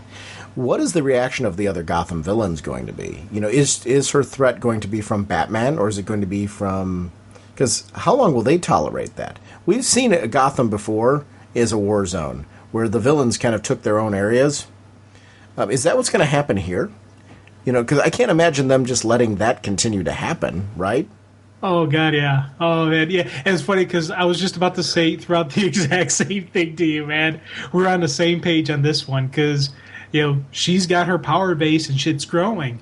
You think back to the Forever Evil moments where Penguin and Bane were kind of on the same page. Penguin's like, hey, Joker's around here somewhere.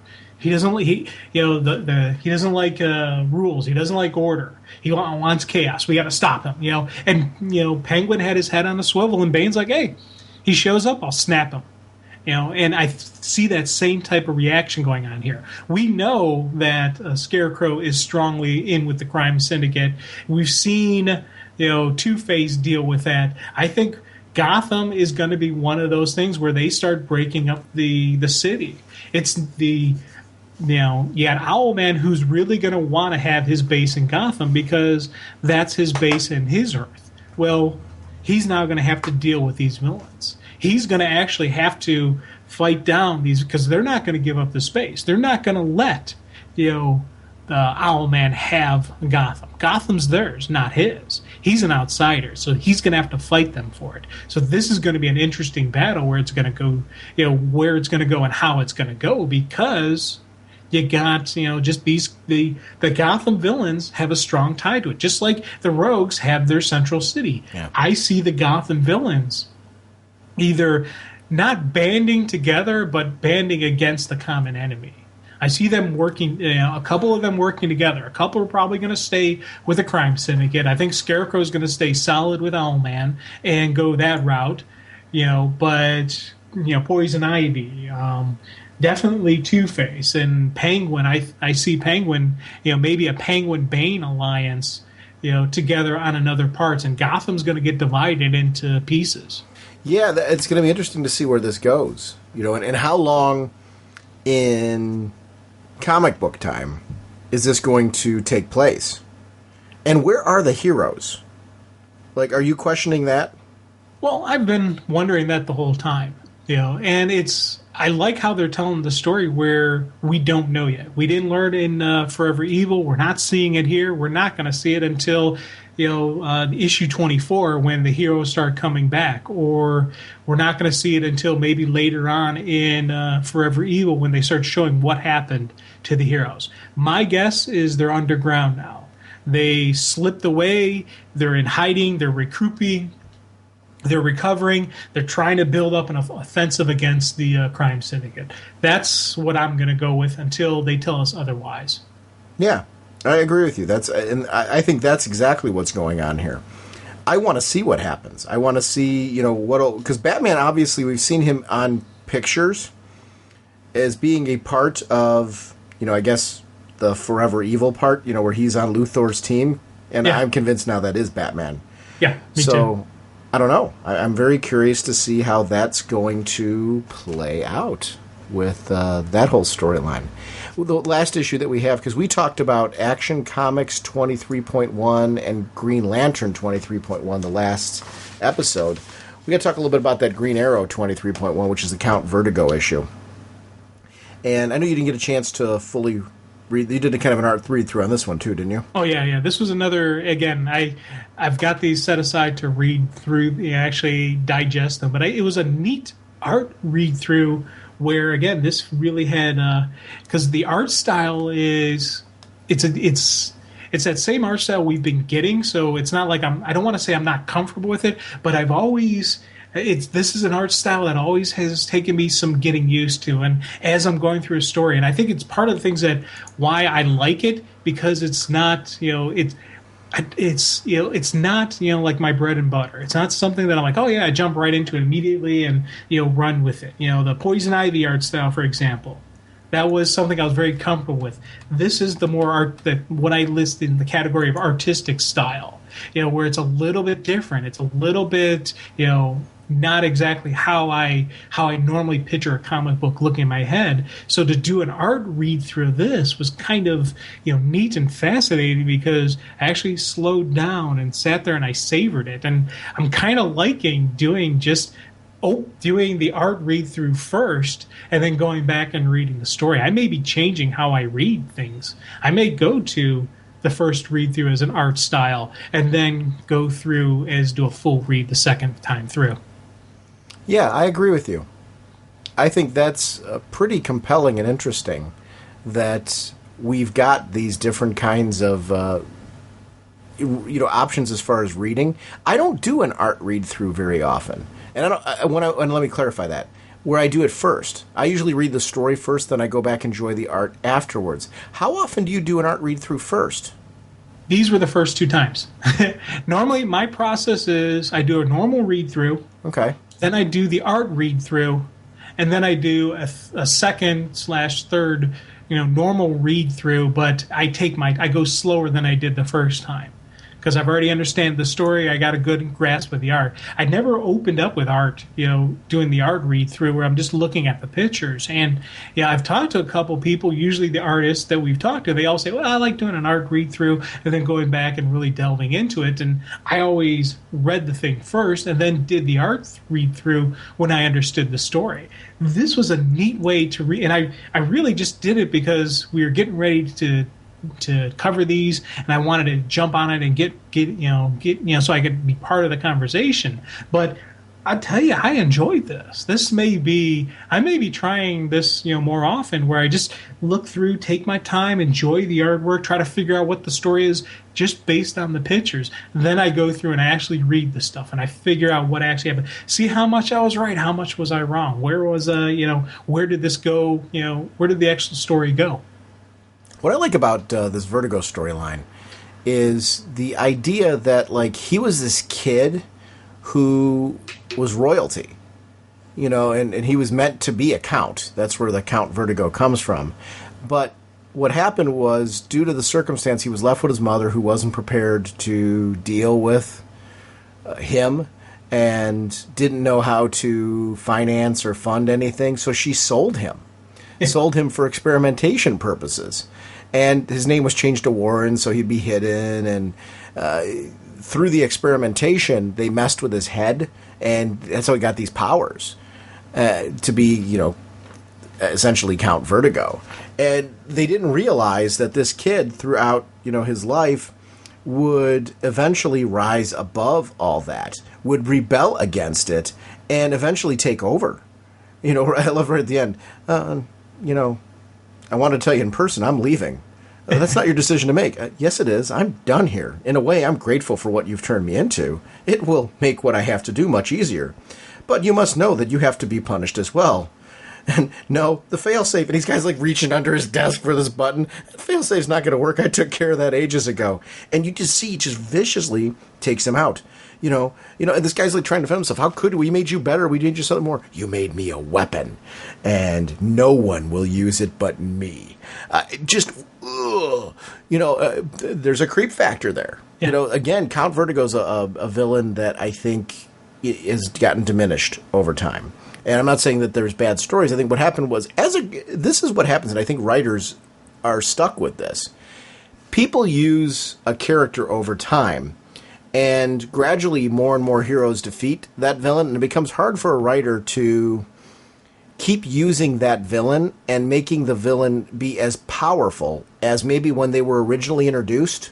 So as that villain becomes, I think he was beat by Aquaman, he was beat by, Hawkman, he was beat by Zatanna, he was beat by... So these villains have been beaten by so many people that now they're diminished. With revamping a character like Vertigo like this and being able to use them again, they start to rise up and become something more. And that's one of the strengths of what they've done with the New 52. You don't necessarily reboot your whole universe to accomplish this kind of goal. Throughout years of, great writers have taken an opportunity to say, let's really reimagine and get back to the core of what made this villain's concept cool to begin with, like why he was created. And they're doing this with Vertigo. I mean, what a great story. I loved everything from going back to his, country and taking control of it, to putting his mother in the asylum that he got put into for experimentation. All, to kind of work through his own issues. And I it's like, I'm putting you out of your misery, Mom. Yeah. Whoa. What a dark place to be in, that you're in that place. You sold me. You know, I know the years of drugs have taken their toll, but don't pretend you don't remember what you did to me, to your son. Admit it. What a betrayal. I mean, you know, that's something I think we all, you know, the parents in our lives are the ones that we connect with and you look to for safety. You know, I'm not saying that they're perfect people. They aren't. We aren't perfect people. But they're the ones that you count on when they're going to step up the most. They're stepping up for their kids, you know, and trying their best to step up for us in a way that hopefully will have a positive outcome. This is the exact opposite of that. She sold her kid for drugs. And look what it did to him. He's forever changed because of that. Lost years of a childhood where he was experimented on. And then has the opportunity to come back and just say, you know, confront her and just say, you know what, I understand why you did what you did and, you know, what kind of sickness you have, but that's it. You know, Mom, you're not going home with me. You don't deserve to be there. This is going to be it for you. And it's really his own closure on that dark life that he had. And I love how this is leading into, where are we going, Count? I'm going to Seattle. I'm in the mood to fight. Leading right back into Green Arrow. Yeah. What a great story. Yeah, and it was funny because the read-through, I got, you know, looking at the pictures, I pretty much had a good understanding of it, but I didn't really see just the level of betrayal on the mom and just everything that she did to him and just how, you know, nasty it was. I got to, you know, you get a really great creep factor from this guy, and you see some cool power stuff, especially when, you know, I see the burning, the burning asylum that he left his mother in, and I'm like, oh, okay, yeah, this is going to be a pretty nasty guy. But it's funny because hearing you talk about just what he went through and everything that happens, again, I gotta read this thing probably when we're done recording. I'm gonna grab it and, you know, jump on this, you know, before I go to bed tonight, just to, because this again, another neat villain. This is gonna be, you know, something that when the story continues on after Forever Evil, I'm looking forward to seeing him in the universe, because now I understand who he is. Now I got a better groove of, you know, where this guy's coming from. And when you start knowing someone's past, you can look to the future. You can see the interactions. You can just, again, it's character growth and development. I want villains to have the same level of growth and development that my heroes have. They make the story interesting. They make the stories fun. They make, you know, me think outside the page and imagine what kind of, you know, crazy, goofy, wacky stuff this guy is going to do next. Yeah. That's one of the things that I really like about it when you've got a villain like that. I liked, like, there was a little bit of a connection between Count Vertigo and what was going on with Grodd. Grodd finally accomplished his goal, got what he wanted, and he was bored with it. Like, all that fighting to gain that power, and it wasn't enough for him. He needed something more, needed to take it to the next level. Vertigo's like, I've cleaned my house now in my past. So this is where it veers off. But similarly, I've done all the things that I wanted to do. Now it's like, and there's got to be a part of him that's torn over what he had to do to his mom. Or not what he had to do to his mom, what he chose to do to his mom. Yeah. We should clarify that there would be an anger that he needs to take out. And what's that going to look like for Green Arrow? Do these stories, because for me, each of the books that these stories are going back into has me excited to read those books. Because now they've crafted a great villain leading back in. Like, I love that this is not about going back into villains, you know, back into Forever Evil. This is about taking this one back into Green Arrow. I'm excited for that issue of Green Arrow. This is a great lead into Green Arrow 24. Oh, God, yeah, exactly. And that's something that a lot of these titles are getting for. I'm getting that groove, too, because that was something I did wonder about the Forever Evil, the Villains Month. How's the flow through into next month going to happen? How is that going to be? Is it going to be seamless? Is it going to be spotchy? Is it going to be, okay, when we last saw the hero, here's what it is? Or is it what's going to be the flow through? What's going to be the groove? And we're seeing in a lot of the titles we talked about today that there's definite connections right from 23.1 into 24. Mm-hmm. And we're going to see that tie-in. We're going to see that flow through. And again, this is some really cool, definitely thought process, planning, everything they laid out. You could see where they wanted to go with this, how they wanted it to go. Yeah, and that's something that I really enjoyed. What is there anything you would hope for? Because we're gonna talk obviously more next week about week 2's books. Is there anything you hope for coming out of this? Like, we've seen a lot of these villain revamps. Where do you hope this will take your comics? What do I? Ooh, that's a good question. I'm hoping for I was hoping for a re-energizing, which I'm definitely getting on a lot of the books. A nice, as I said, a continuation of the growth.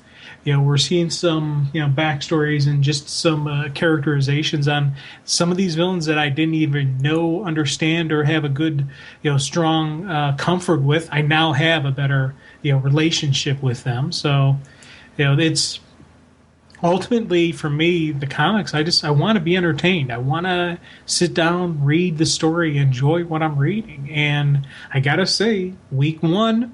I'm enjoying everything. Week 1, I'm getting, some growth. Week 1, I'm getting tie-ins and excitement. I'm getting some re-energizing of my DC universe. So, it's, the heroes are down. They're beaten pretty bad.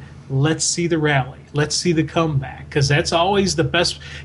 I'm the guy who likes that comeback. I want the dun-da-da moments where the hero looks like they're down and out. It's gut check time. This is why I'm a hero. I'm going to fight through this. You think you've won? You haven't won anything yet. The battle isn't over yet. You got some licks on me. I'm bleeding here, but guess what? I don't quit. And I want to see those moments. I want to get that stuff. And this is laying some really cool groundwork for me. Events at their best, what they should do is rattle the cages, get you excited for more. You should feel like afterwards the event happened and it somehow moved the universe forward in a way that you want to read how your favorite characters are reacting to it. Whatever titles you're reading, whatever your budget looks like, the event should have that kind of satisfaction afterwards. I know that some of the books are going to tie right into Forever Evil. Other books are going to jump ahead to it after it's done. Whichever way it goes for the respective titles, I'm anxious to see how this is going to affect the DC universe as a whole. I want to see where it goes.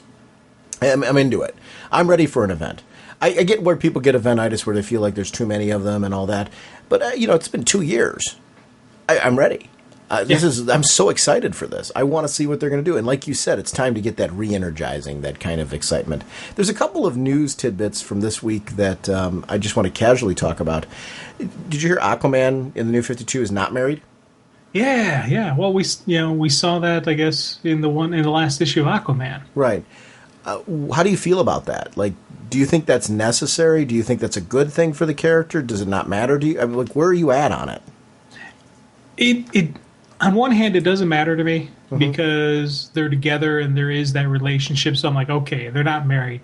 Do I like Aquaman and Mira married? Yes, I do. I agree. I like seeing that relationship, especially because I really started getting, in Blackest Night, I really got a cool understanding and a groove for her. And I was as I said multiple times, I was the guy who was saying, give us a Mira story. Okay, Aquaman's dead, fine. Give me an Aquawoman story. I would be happy with a Mira story. And in the New 52, I was loving the Arthur-Mira relationship and just how it was going through. So for me, I would like to see them married. But if they're not married, as long as they're together, I'm happy because we still get that moment. We still get that king and queen relationship. Even if he doesn't completely have the crown anymore, there's question on that. But it's, as long as they're together, as long as you see the strength of their relationship, I'm happy because there are two great characters together. And just her attempt to understand the surface world because it's his, part of him. Really, it kind of links me to her and helps me, really appreciate her as a person, as a character. She doesn't understand how we do things. She doesn't understand why we do things the way we do. But because this is part of Arthur, she's going to embrace it. She's going to try to understand it because of, the man she loves. And, when you have that deep feeling, you have that deep love, you're going to, do stuff that you normally wouldn't do, just because of. Through that love. Then Batwoman, I guess part of the Batwoman controversy was that there was a limitation as far as how far they could go with the relationship with Maggie and Batwoman. I guess, the idea that they didn't want the characters married. I guess, to me, I think there's a real danger that they feel like somehow married characters will keep or make people out of touch. And I think the real danger is they've pushed so far the other way with it that now, like, where are those characters in the DC universe? You know what I mean? Exactly, yeah. Like, I'm married, and before I was married, I liked Superman being married. Like, I thought that was cool. It was interesting to see that character move forward in that direction, and how Lois Lane and Clark Kent had to deal with the actual trials of trying to maintain a marriage in a Superman world. You know what I'd love to see eventually, and this might be a weird thing, what if Lois Lane married Superman? Not Clark Kent. Superman. The public knew she was married to Superman. That would be, how would they deal with that? I don't know. I mean, and I'm not necessarily saying they have to do that, but I mean, that I think could be an interesting direction to go. Superman actually has a wife. I don't know that you could do that. He almost has to marry Clark Kent for safety. Like, Superman would be drastically irresponsible to do that. But I don't know. There's there's directions you could go with that, and there's other heroes I think in the DC universe. Like, we've already seen that with Animal Man, and where it was more public that he was Animal Man. But it didn't go too well for him. I don't think, there's this concept out there that somehow on the DC end that, marriages are the death knell for interesting stories. I think that's completely wrong. I think you need to put writers on the project when there's a married character that understand how to tell compelling stories with married characters. Yes. Because I think that's part of the real world. And here's the thing. The reality of our world is not all marriages last. And I don't think undoing them makes for a more compelling story. It would be taking it through the process. What leads them to get divorced for the ones that do? And I don't think you always have to, and more compelling is what makes the ones survive that survive. I don't think every character needs to be married. And I don't think that every character is the right one to go down the aisle. I think there's points for some of them to consider that process and for it to fall apart. I think there's a point to having some characters get married. And I think there's a point for some characters to have marriages that fail. And, maybe multiple marriages. That's part of the real world. This target audience that they're shooting for, I think they're short-sighted at times in thinking that somehow marrying a character, it's what you do once that character is married that makes it compelling. If you do nothing and you tread water, it's not compelling. But the same thing can be said for not exploring and allowing relationships to move forward. Like, to me, what can get very redundant very fast is Hero A's got girlfriend. Hero A and girlfriend stay together for a while. Hero A and girlfriend break up because Hero A now has new love interest. Hero A and love interest have a relationship for a while. I mean, are we going into that route? That's, to me, where's the compelling nature of that? There was a long time in DC's history where a lot of heroes had girlfriends. And we didn't see any form of forward progress in those relationships unless it was on Earth 2. I think there's a real danger if you don't take the opportunity to progress these like Animal Man. Why is that compelling? What's compelling about that relationship right now is they lost a son. And when they lost a son, you got this really compelling story of a family, a married family, dealing with already a tense relationship because of what Buddy does being Animal Man and how that affected his daughter, how it affected the son. That's compelling. That's a marriage that works because the writers had a great idea on how to make that compelling. You can do that. And I don't think that there should be a cookie-cutter design to say that you can't move characters forward. To me, not having Batwoman get married and not seeing that is a huge... wait, gay marriage nowadays is such a buzz topic. Why on earth would you not explore that? Because that instantly, with her being a hero... On top of that, for the two of them is going to be a huge difficulty because that's already going to be a very tough environment considering that. Deal with the issues of how are the public going to react? How is that going to be for Maggie at work?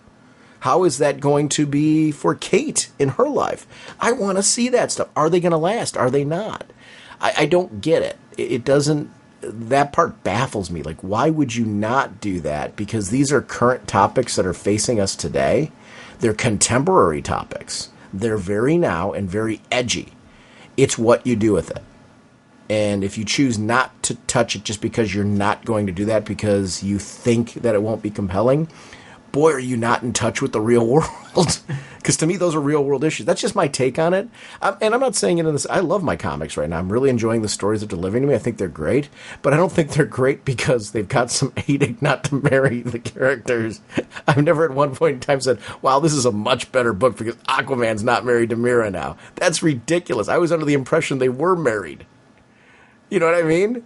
So, to find out they aren't married now, I'm a little bit more annoyed by that than anything else. I'm like, that just seems unnecessary. It's not a more compelling book now because it's what was more compelling to me would have been Mira's married and she had another husband. You know what I mean? Oh, yeah. How cool would that have been to, deal with that issue? She's Queen Mira and, is married, and how is Aquaman going to deal with that? I wanted to read that story. And I'm loving Aquaman, so this is coming from a fan of the book.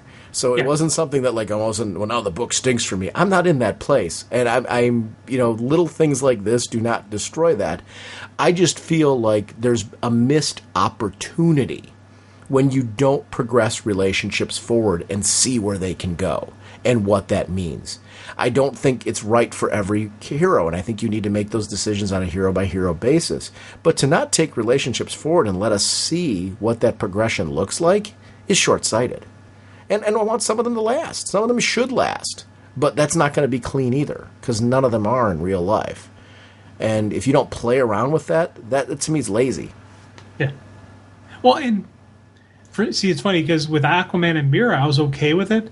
But with Batwoman, I am more upset about that one than I am about the Aquaman and Mira, because I wanted to see those two get married. I wanted to see someone in the cape and cowl deal with marriage, especially being married to a Gotham cop. And one of the top cops. That for me would be a wonderful, possibility of storytelling and just where it's going to go, because it's difficult being married to a cop. It's difficult, dealing with that kind of, just that trauma and that, just that the law enforcement really gets to see the underbelly of society. Yeah. And it's very difficult for them not to bring that home. Well, for her to bring it home, guess what? She's bringing it home to Batwoman. So she also knows the darkness. She also knows that underbelly. She also has seen things that would just, be horrific experience. So those two both, fighting together, using, again, it's that power of love that they can fight through the darkness that they both see. I thought that was going to be a wonderful story to tell. And the fact that, someone in the cowl, someone who is a bat, someone who's, because the bats usually are tragedy, their birth of their characters are through tragedy. For them to find love, I thought that was a great way to take the character and a great place to put it. Now, you talk always about Bruce finding someone, Bruce getting married, yada yada. I kind of don't want to see that just because I like how Bruce is at where he's at. But someone like Dick Grayson, I wouldn't have an issue with him getting married to Batgirl, or even getting married to another female hero, or even just a civilian who could understand him, just because Grayson has that positive energy. Grayson has that, just, he's not the dark brooding bat. He didn't help, he had tragedy that more, his character's born through tragedy, but he didn't hold on to that. He didn't make that part of his soul.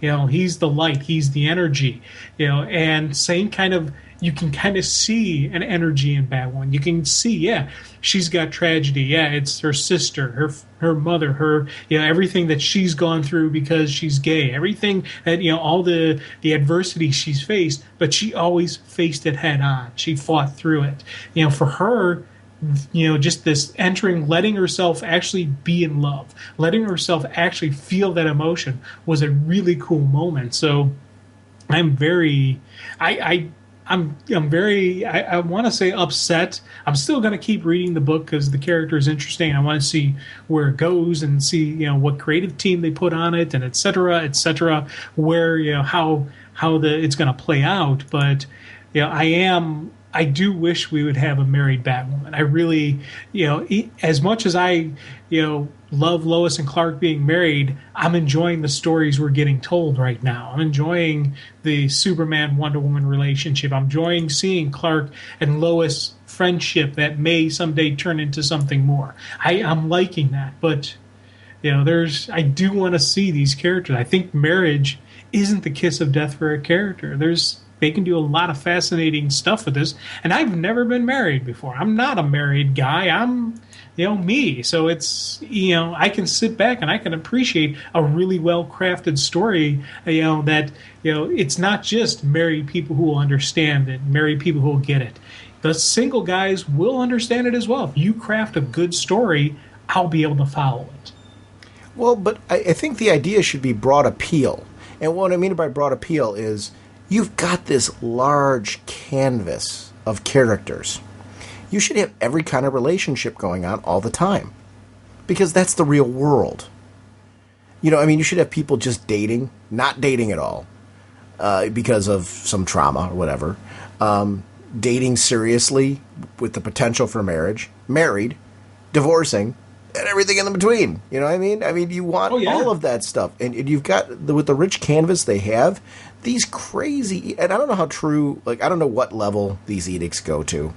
Every so often you'll hear that, that tends to be the frame of mind. And I'm going on the same hearsay everybody else is.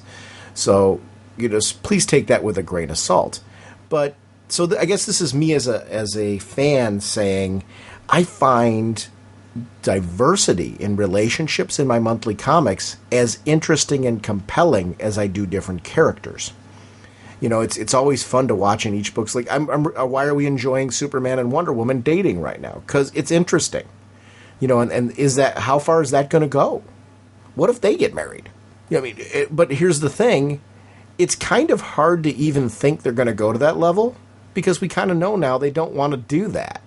So that's where all of a sudden the relationship stops having a value, if that makes sense. Because we as fans know they're going to put the cap on, the brakes on, at a certain level. They're not going to take it that far. So now, how much investment can you have in these relationships between heroes and a loved one or, a potential mate for the future when we know they won't take it there?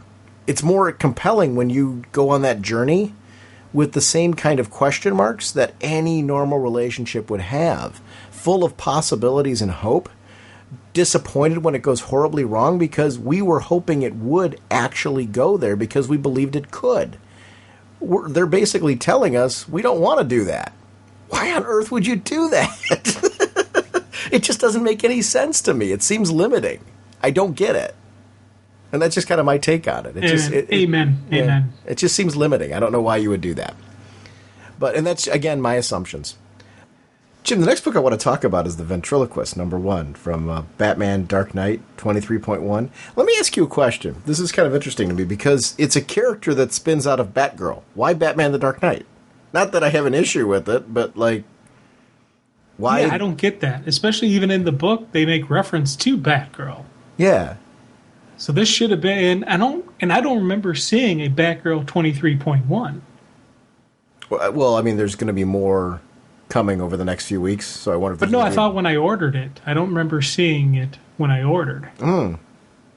Yeah, I'm not arguing because it's Gail Simone, and it's Gail Simone greatness. This is a character. It was funny when I first saw the female ventriloquist. I was like, ooh, I don't know, because I love the traditional ventriloquist. What I love about her is the twist of the powers. Yeah. I love that she's got, telekinesis? Is that what it is? Yeah. It's not even there's also a bit of a mind control as well. I think she's because you've seen her. One, you saw her pushing along, you saw her physically doing stuff, but she also was compelling people to do stuff. It seemed like, or it could have just been physically, mentally forcing them to do it, and they were just powerless to stop them. I wasn't, I saw it both ways. Yeah, because I thought you were talking about the people staying in the theater. Yeah. Because I took that as they were staying out of fear. Okay. Because it got so creepy. Yeah, and like when the doors closed up and they couldn't, the bad guys couldn't get the badder guys. There's no good people in this except for the victims in the theater. Right. But when they couldn't get in, and then even like when she's talking about how she got there, how she asked the nice clown to give him, for him to give her the mannequin, you obviously saw him, slit his own throat. But I always wondered if it was partially mental control or partly. No, that was her pushing his arm. Okay. Because remember, he wasn't mentally saying, yes, I need to do this, I have to do this. He was saying, no, no, no. His arm was being pushed by her. I took it that his arm was being pushed by her telekinetics. So Okay. I think you're right. They were being compelled to do things, but it was a physical compelling instead of a mental compelling. Okay. So you're right, but I didn't think it was. I haven't seen mind control from her as much as her pushing, but that's compelling too.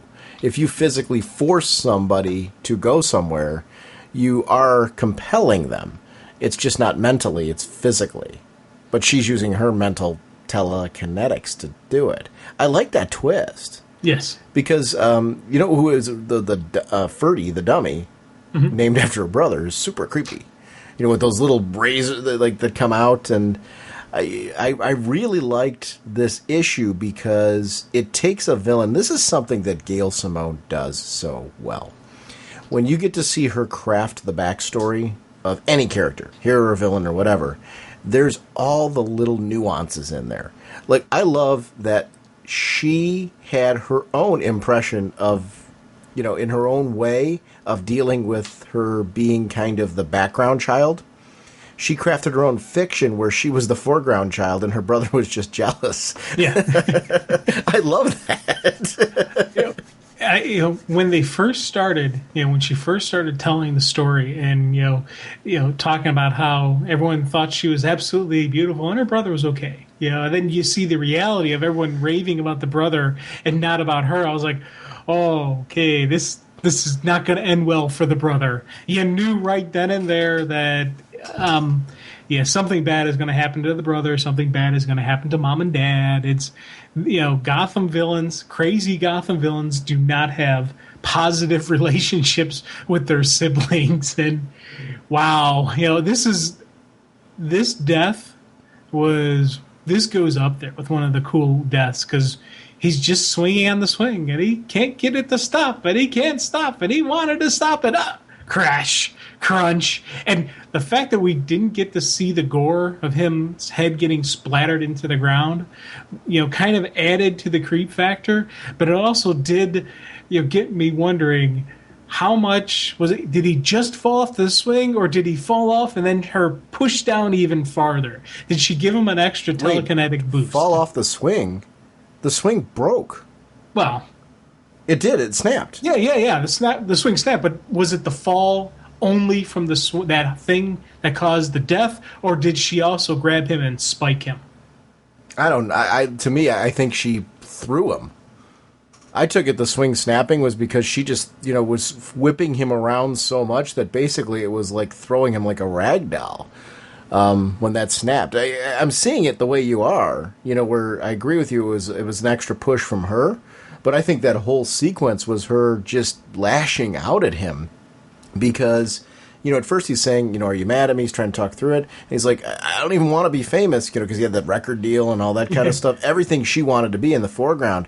And it was honestly, I love that in the story, the narrative was her maintaining her fiction. Mm-hmm. But in the story, we actually, when we get to see what really happened, we saw her tell her brother, I don't believe you. everyone wants to be famous, with the emphasis on everyone. You know, that was her implying, that was her anger over that. I thought it was great that she never broke character in the narrative, but in this, when we get to see the story, we get to see actually what happened, she does there. And I thought that was really, really a neat twist. Yeah, and I do like this dummy. I do like Ferdy, and I like how he is... You know, it's his own personality, his own character, and it's the multiple personality. We still kind of get that same feel like we got from the classic ventriloquist and Scarface. Yeah. But it's not that same. It's not the same type of character. He has his own personality. She has her personality, but it's, you know, it's again personalized towards this, and it's personalized towards her anger towards her brother.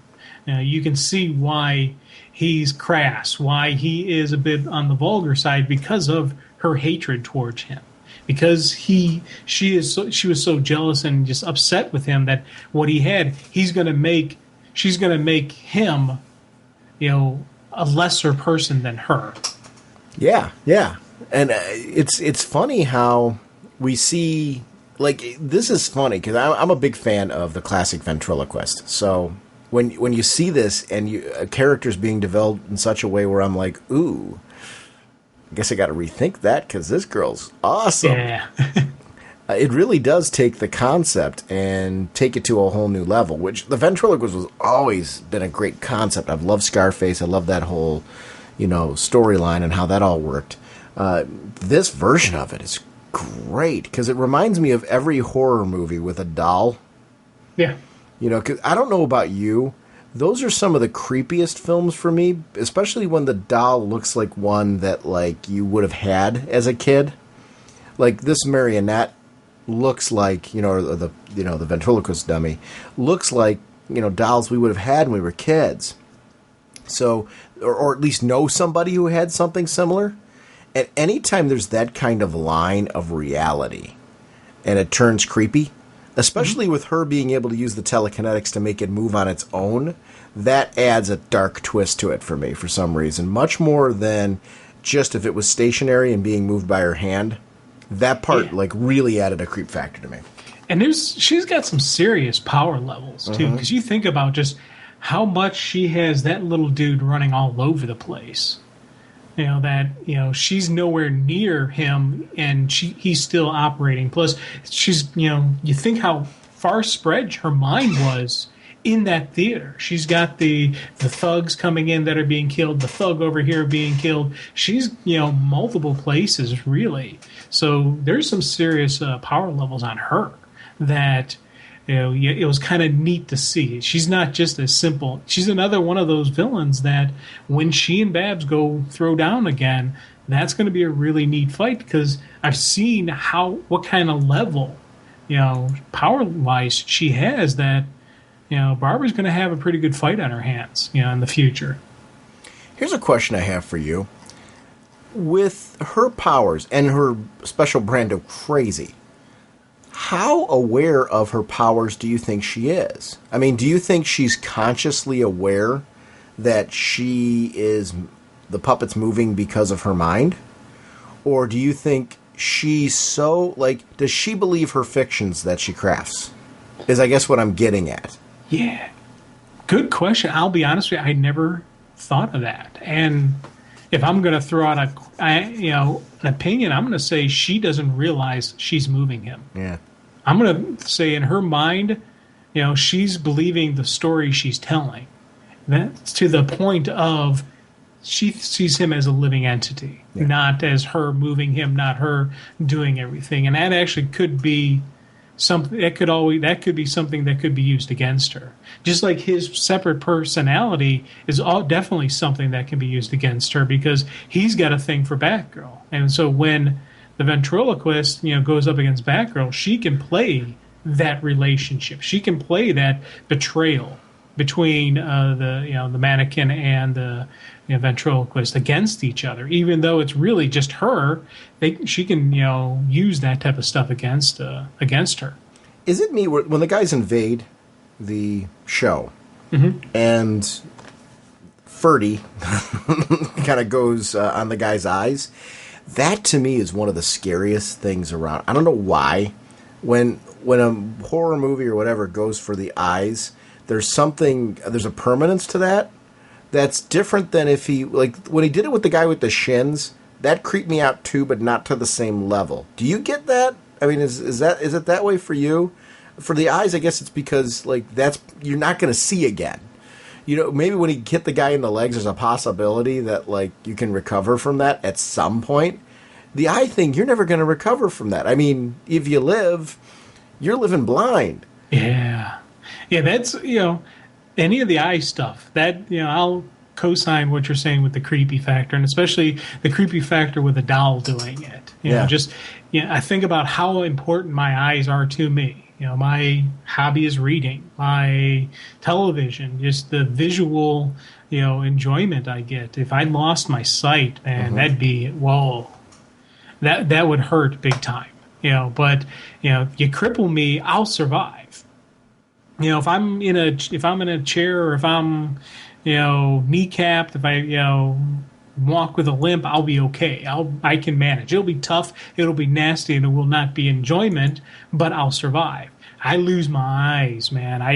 Oh wow, that'd be a nightmare for me. So when you see that, and you also just think about the pain of having your eyes dug out. Just they're sensitive, and it's a simple poke hurts. I can imagine having them gouged out with drill bits. I was so impressed with the way that this story crafted things like the Dear Batgirl letters from Ferdy. Like, that's what I'm saying. I guess the more the story went on, the more I started asking myself, how much does she believe this world that she's crafted around herself? And for some reason, those type of villains are some of the most creepy to me. Yeah. The ones where they believe their reality so much so. Like, I believe now, after reading this, the story that she told us when it was her doing the narrative is what she believes now is her history.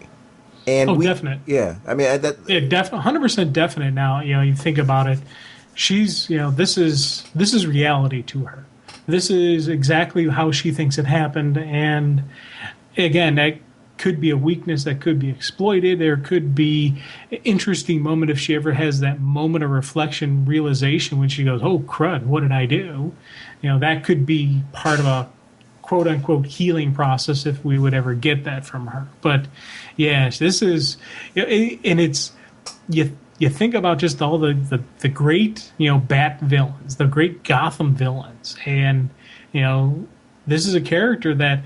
Yeah, she's a horrific killing machine. She's sadistic, but how much she's also sick.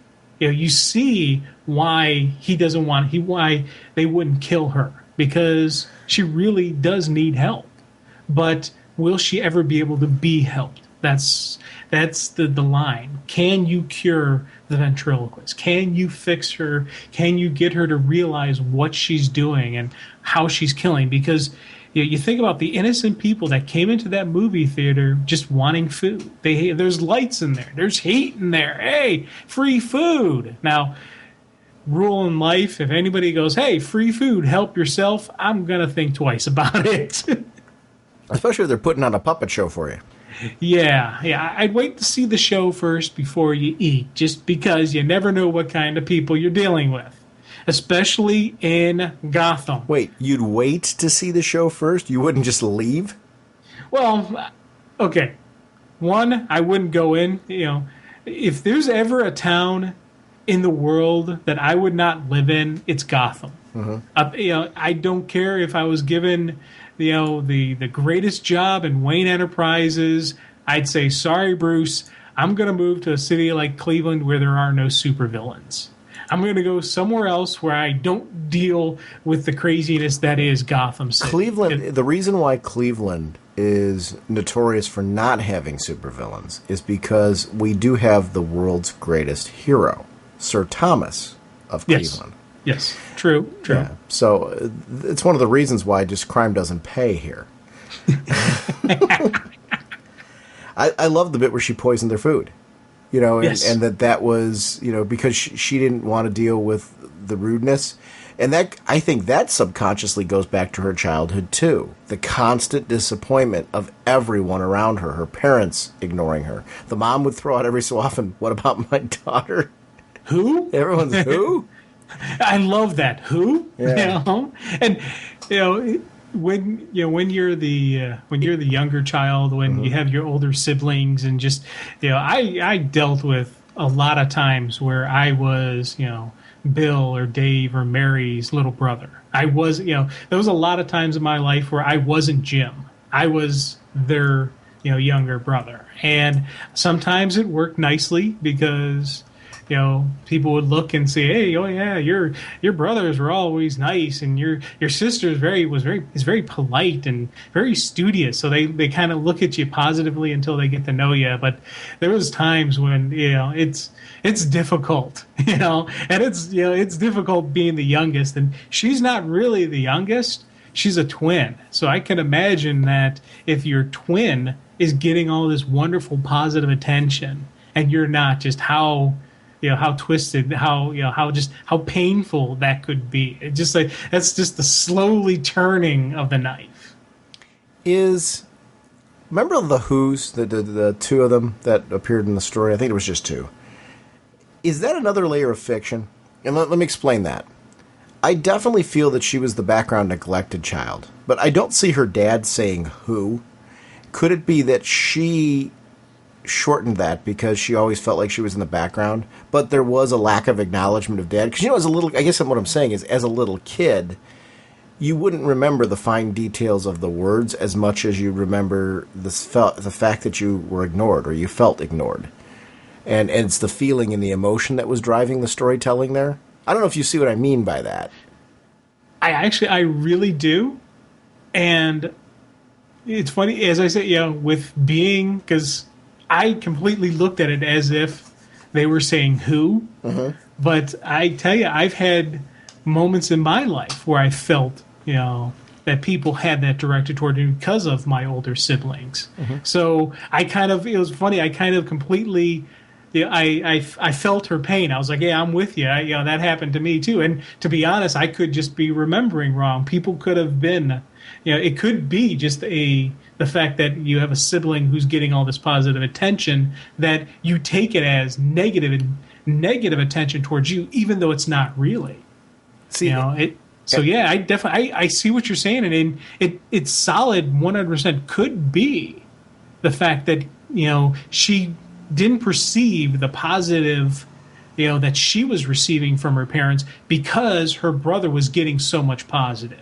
Every time they rewarded and they complimented her brother, she took it as a negative stab to them, even though they didn't actually say that. I could easily see that. I had the reverse experience because I was the older sibling, and it wasn't a neglect thing or anything. I can't say that, but what happened was my brother was more of the sportsman, more of the athlete, like more of the hobbies that my father did. So he and my father connected more. Whereas, my father has zero interest in comic books and superheroes and computers and, all the geeky, video games, all the geeky stuff that I really enjoy. And I'm more of I like sports, but I'm more of a casual sports fan. I don't golf or things like that my dad does. And I'm not insulting any of that. I think that stuff's great if you're into it. Cool. That's awesome. But because I didn't have the common hobbies with my father, my brother and my father always had more of a relationship in that end. At least they had more to talk about, if that makes sense. Mm-hmm. Whereas, I felt like my conversations with my dad were kind of the Who-like ones, where not that he ignored me, but like my conversations would last a very, very short period of time with him, whereas my mother tended to be the one that was more of the listener. So I could really relate to what she went through in all this. And that's not a negative that's really not a negative at all on my dad. It's just, that's kind of a reality. If you don't have the common interests, that's going to happen. And, it was very interesting how I'm like, wow, I understand what it's like to feel the way that she did. Intentional or not, that's part of life. Those things happen. It was really just a great story with a compelling character that you can see how she went down that path. I love that kind of writing where she gets into the head of these damaged people and just takes it to 11. Yeah. I mean, it's just really, or 12 or 13. Have you read, and I don't know if you've gotten a chance to get to it yet, because I know we try to keep with things for the show, but as a recommendation I want to make for fans of Gail Simone, have you read any of her Red Sonja work? I have it sitting right over there. I haven't had a chance to pull it out yet. I want to, and I was working so hard to get it caught up for Villains Month. Right. You know, that I was just focusing only on the DC. I put that aside, and now I'm actually caught up. So this weekend is going to be. I'm going to read some Red Sonja. I'm going to, there's a couple other, the Arrow and Smallville. I'm backed up on. I'm going to get caught up on those, and so I'm going to have a reading weekend. Yeah, the Red Sonja book, the Red Sonja title from Dynamite that she's reading is incredible. I really love it. And I just want to recommend it for anybody. It was a brand new series. It launched with a #1, and I can't recommend it enough. If you're a fan of Gail Simone's work, you should really read it, because, Red Sonja is one of those like over the top characters where, she's just, there's no other way to say it. She's just bad. I mean, and when I say bad, I mean in the sense that if you see her coming and she's out to get you, you need to run. Yeah. And you don't want to cross her or make her angry. I just love the character. But then she's got this moral code, which is really great as well. It's definitely much, along, the Conan vein, which I love that kind of material. So, and I really think Gail Simone's the kind of writer that's suited to write that kind of material as well, because she really knows how to tell a good action story where you don't forget the need. If you're going to do a good action movie, why do they all, like, the ones that we remember the one-liners from, is because there's strong character development. If somebody wrongs the character, you care because there's an emotional connection that has happened along the way to these characters. It's not just action for the sake of action.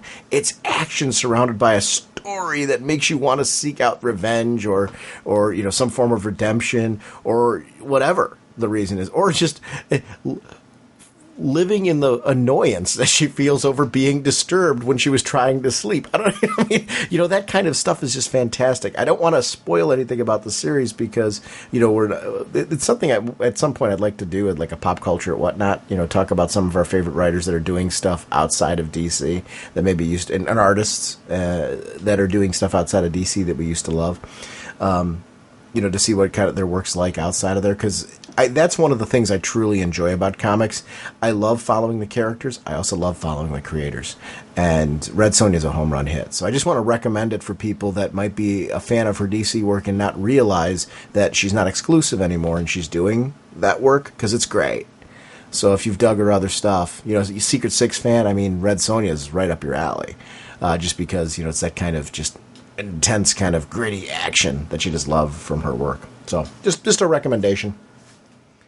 Jim, do you want to talk first the Two-Face story or the Joker? Yeah, let's go Two-Face. That was really good. Oh yeah, Batman and Robin 23.1, and this was a really cool Two-Face story. This is part of the stuff that I like about this character is, it's there. You keep talking about these Gotham villains, that there is a good to them. There's an evil, there's a sinister, there's a killer in there, but there is a good in them. And right here, we're seeing in Two-Face the good. Now, granted, it was a coin toss that determined it, obviously, because that's what he does. Heads, he saves Gotham. Tails, he lets it burn. First coin toss, his head. So he becomes his version of a vigilante. He becomes his version of the law, his version of justice. And it was really neat to see, this side of Two-Face. The fact that he was taking out the villains. He was taking out the bad guys. Now, he was also taking out other people that, did they really deserve the death penalty? I don't know. But, it's still there. It is the nature and the unknown chaos that is Two-Face. Now, here's my question.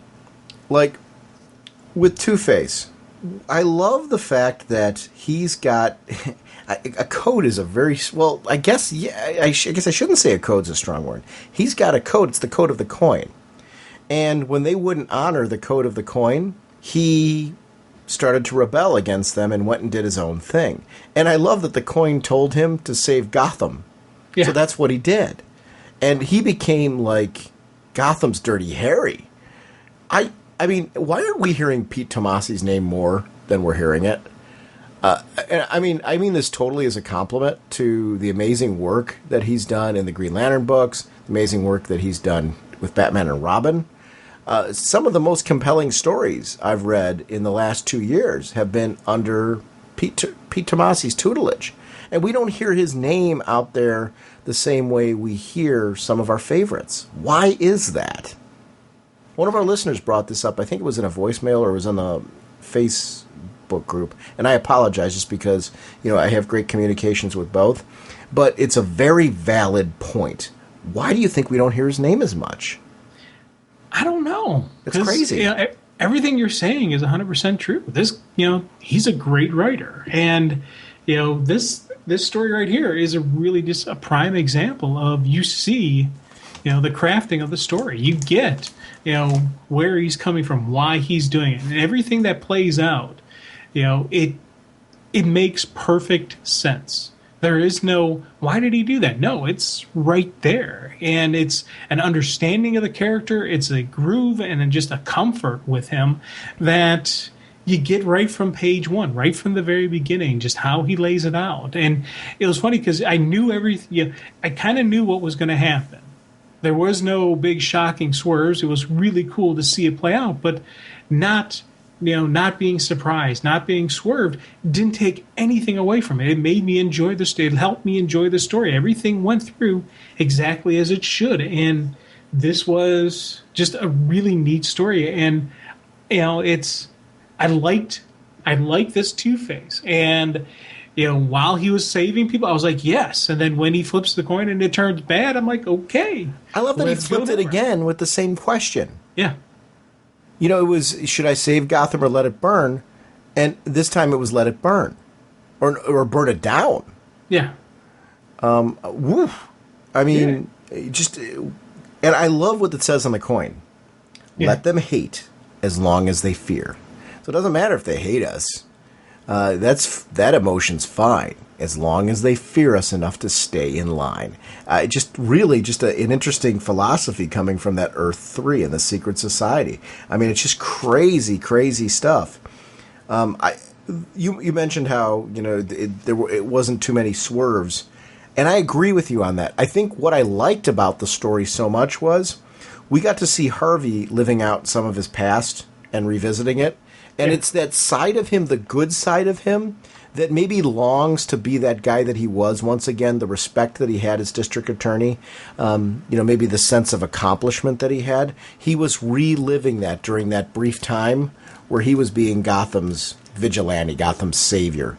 And it was great to see that kind of duality going on. And I'm with you. What I liked about that was, I think the point of this issue, and where it was really well served, was to define for us what is Two-Face like in the New 52. And I felt very satisfied afterwards, and I know you're saying the same thing. When I was done with this show, I was like, what a great Two-Face story. It just totally defined with me who he is. I feel like if I walk out of here right now, that he's very much at the core everything I've always loved about the character, and just how he can flip literally on the flip of a coin. How he can be a good guy-ish one moment when he was his Punisher role, and just really totally abandon that thought process because the coin tells him otherwise. And there's a chaos to him because of that I really like. But in his mind, the coin brings an order to that chaos. An order of the coin. Yeah, it's one of the things that I loved about this issue, and this is one of those things where, again, it's in within multiple read-throughs you start seeing and just when talking about him reliving that that moments, and he's walking up the stairs and he sees it when it was clean and pure, and then the hanging, and then when he sees the guard the first time, he gave the guard the tickets, and the next time, this time he's dead. And even going into his office, his old office, just it was it was those moments where you sit there and you go, dang it, man, I really wish Harvey was a good guy. Because you have that really cool scene of Harvey, Commissioner Gordon, and Batman sitting there strategizing, planning out how are they going to take down these guys. And you just see the White Knight. You see what he could have been. And you just, part of me just wishes Harvey could come back. That we could get the good Harvey Dent, because Harvey, Gordon, and Batman together could clean up that town. I agree. And that's something that I'm really enjoying about that. It's a tragedy of Harvey. I think that's what his story should always feel like, a tragic story where you see Gotham's golden boy fallen. He's really fallen. And that was what really happened to him in that moment. He really should be it was what Bruce saw him as being, the public savior of Gotham, the ultimate partner. He was in his own way his first Robin. I don't even know if that's maybe his first Nightwing. Yeah. Because the two of them together were just such a great partnership. It was really before even he and Gordon are the victims of the tragedy. And it almost is like the victimization of that made them closer as friends. But I think if you had asked him during that time, Gordon was his friend, Harvey was his brother at arms. And it's an interesting relationship in that. And I really love that they're keeping that apart of the history of Harvey Dent, because I love the character, and you'd be making a huge mistake if you took this guy and did anything other than define him the way that Peter Tomasi did. This was a brilliant issue. Yes, this was absolutely wonderful. And, we see another Gotham villain isn't on the side of the the crime syndicate. It's, I love just that moment where he takes the crime coin and just drops it in the guy's mouth. Give my regards to the ferryman. I loved that, just the fact because he had that initial threat that he gave to Scarecrow, where with the coin saying, "Hey, you double cross me, I'll put a bullet in your head and I'll leave this in your mouth for the ferryman." And we see him actually do that, and that was just it was a really cool moment. Yeah, and I agree with that. Speaking of twisted stories, you can't help but talk about our friend the Joker. Oh, God, man. One of the things I always love about the Joker stories about his childhood, I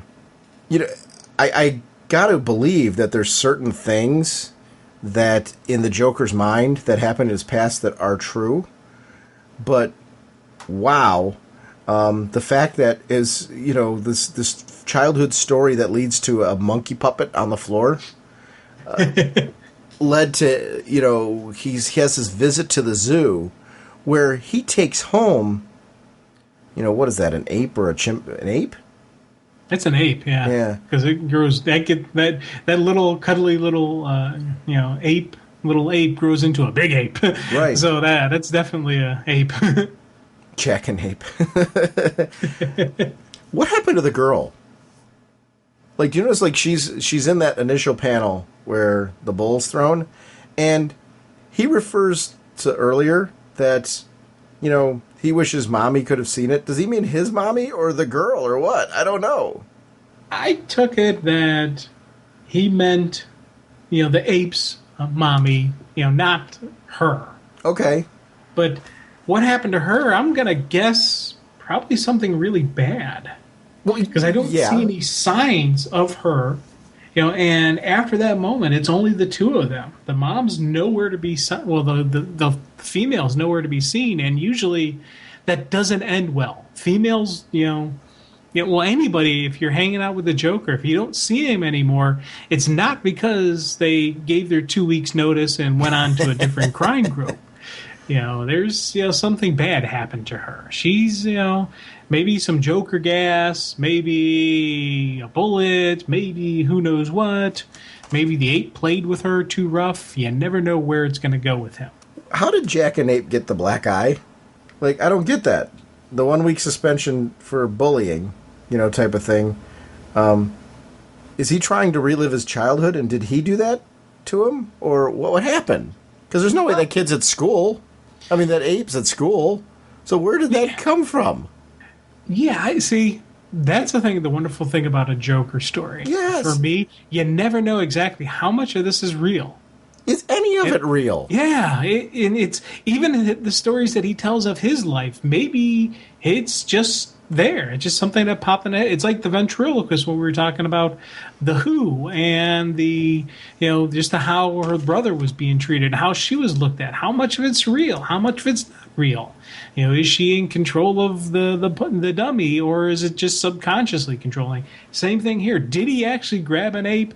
Did he actually teach the ape and this and that? Where is reality? Where is just the fantasy in Joker's mind? And I think that is always a kind of a cool moment, in Joker stories, because you think about it, if he dropped Joker gas in or he dropped some type of gas to knock everybody out, did he leave them alive? Did he take a dead baby chimp and the chimp was never really alive?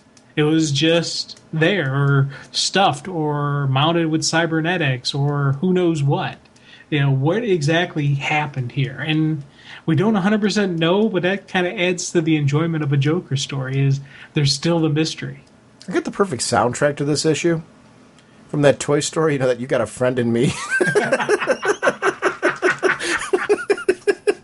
I mean, this would be such a great, animated feature. These two frolicking along, stealing candy from Girl Scouts and watching horror movies.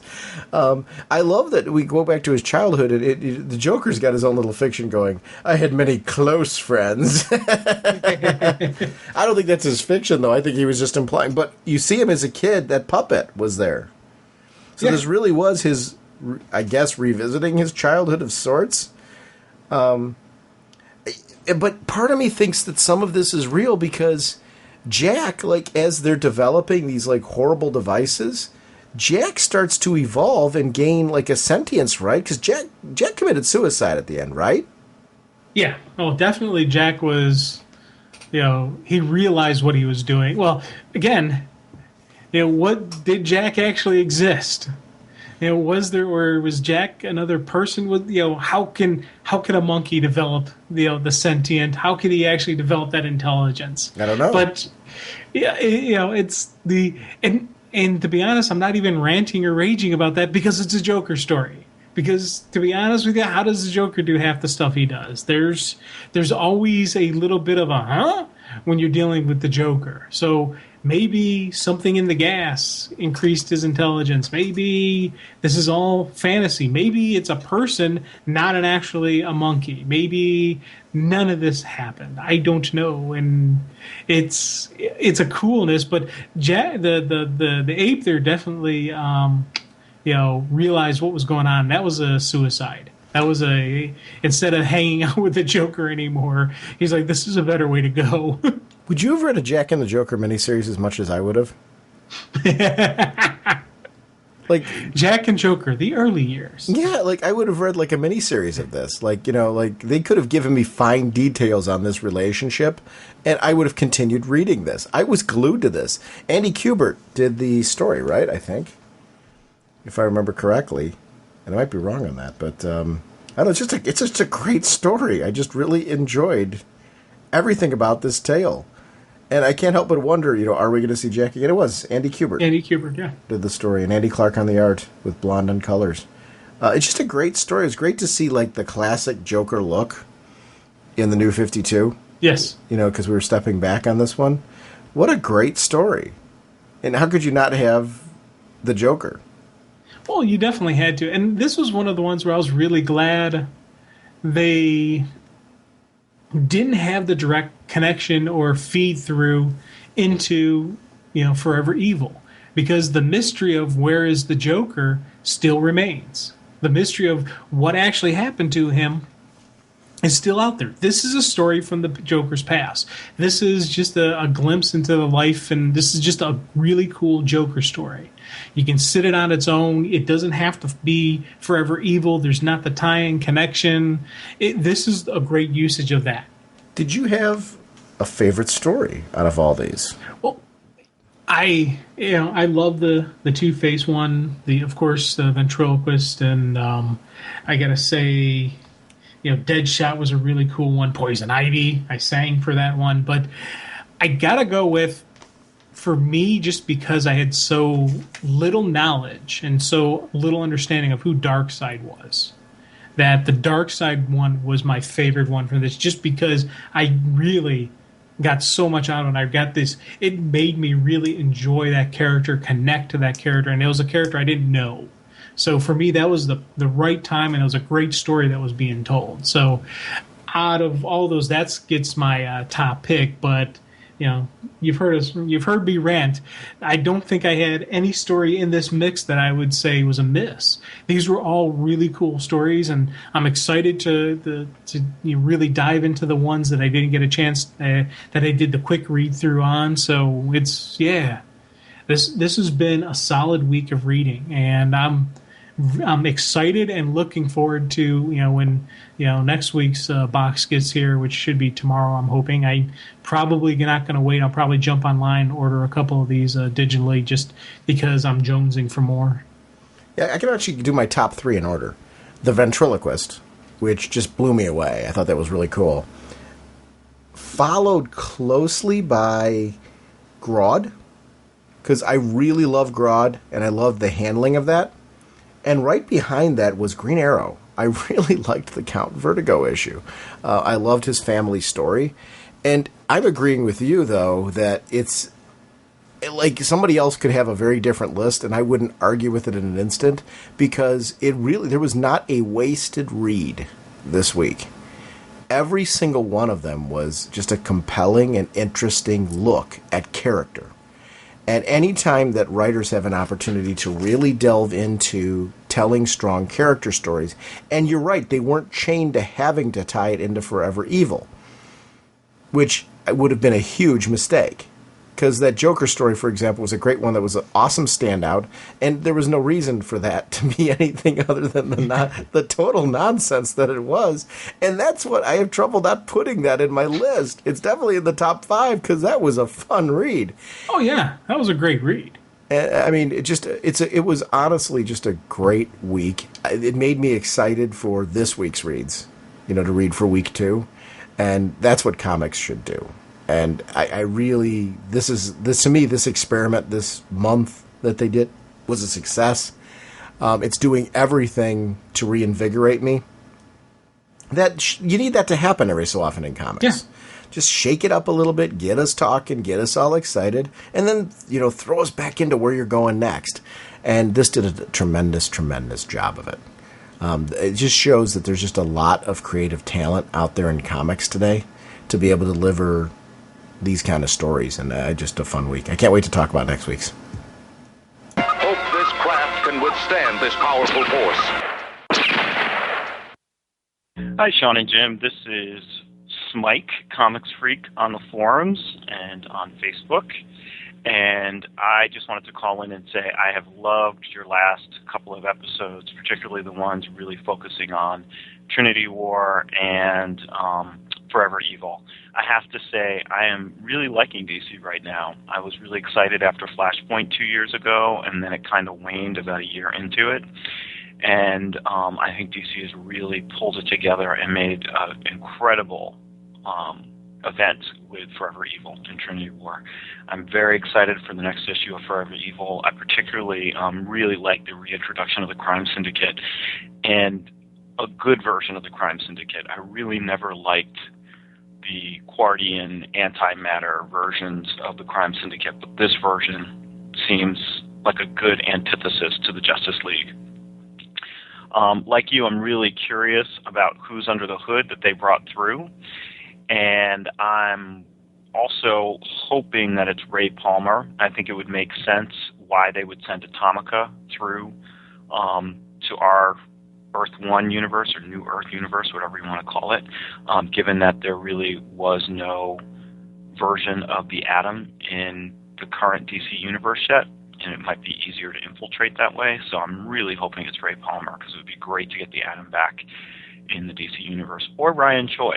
I mean, I think that's the other option, is it could be Ryan Choi as well. And I don't think we should forget about him. He was a scientist in his own right and also knew how to work the white matter and shrink. So that would be just as great. I'd be very happy for either either of them. And in general, I'm really liking a lot of the diversity in the DC Comics lineup.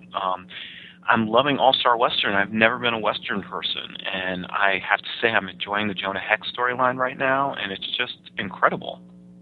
And in addition to that, I'm also really, really liking the Justice League, and I'm really liking Earth 2 and World's Finest. I have to say, I know there's a lot of haters out there about Earth 2, that it's not the original, it's not the way that they remember the Justice Society, but I'm liking this modern take on the Justice Society, and I'm really excited to see what they do and what characters they add.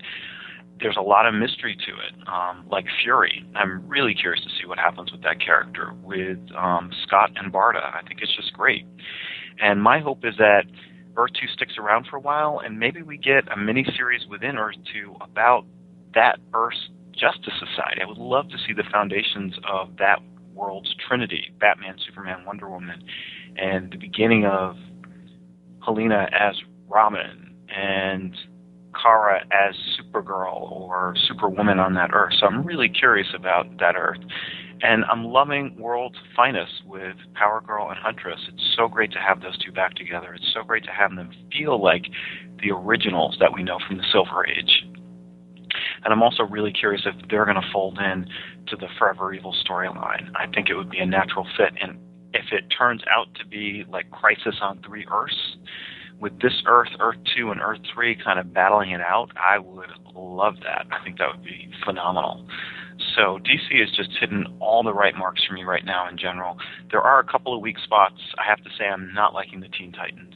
It just has not sat right with me, and I think part of it is Donna Troy. I really miss Donna Troy as Wonder Girl, and I think ever since Donna Troy sort of lost it as Wonder Girl, I don't think the Titans have really held it together at all. And I just don't think it's gelling. I kind of wish they would take a break from the Titans the way they have the Legion, and I wish the Legion was continuing, but it makes sense for them to take a break. And the other series that I'm not that jazzed about probably has to be Supergirl, believe it or not. I know you guys were raving about it, but there's something about it that it just doesn't quite feel like the Supergirl that I want. So I'm liking most of DC. I'm very excited about Forever Evil, and I'm looking forward to enjoying the ride with you guys.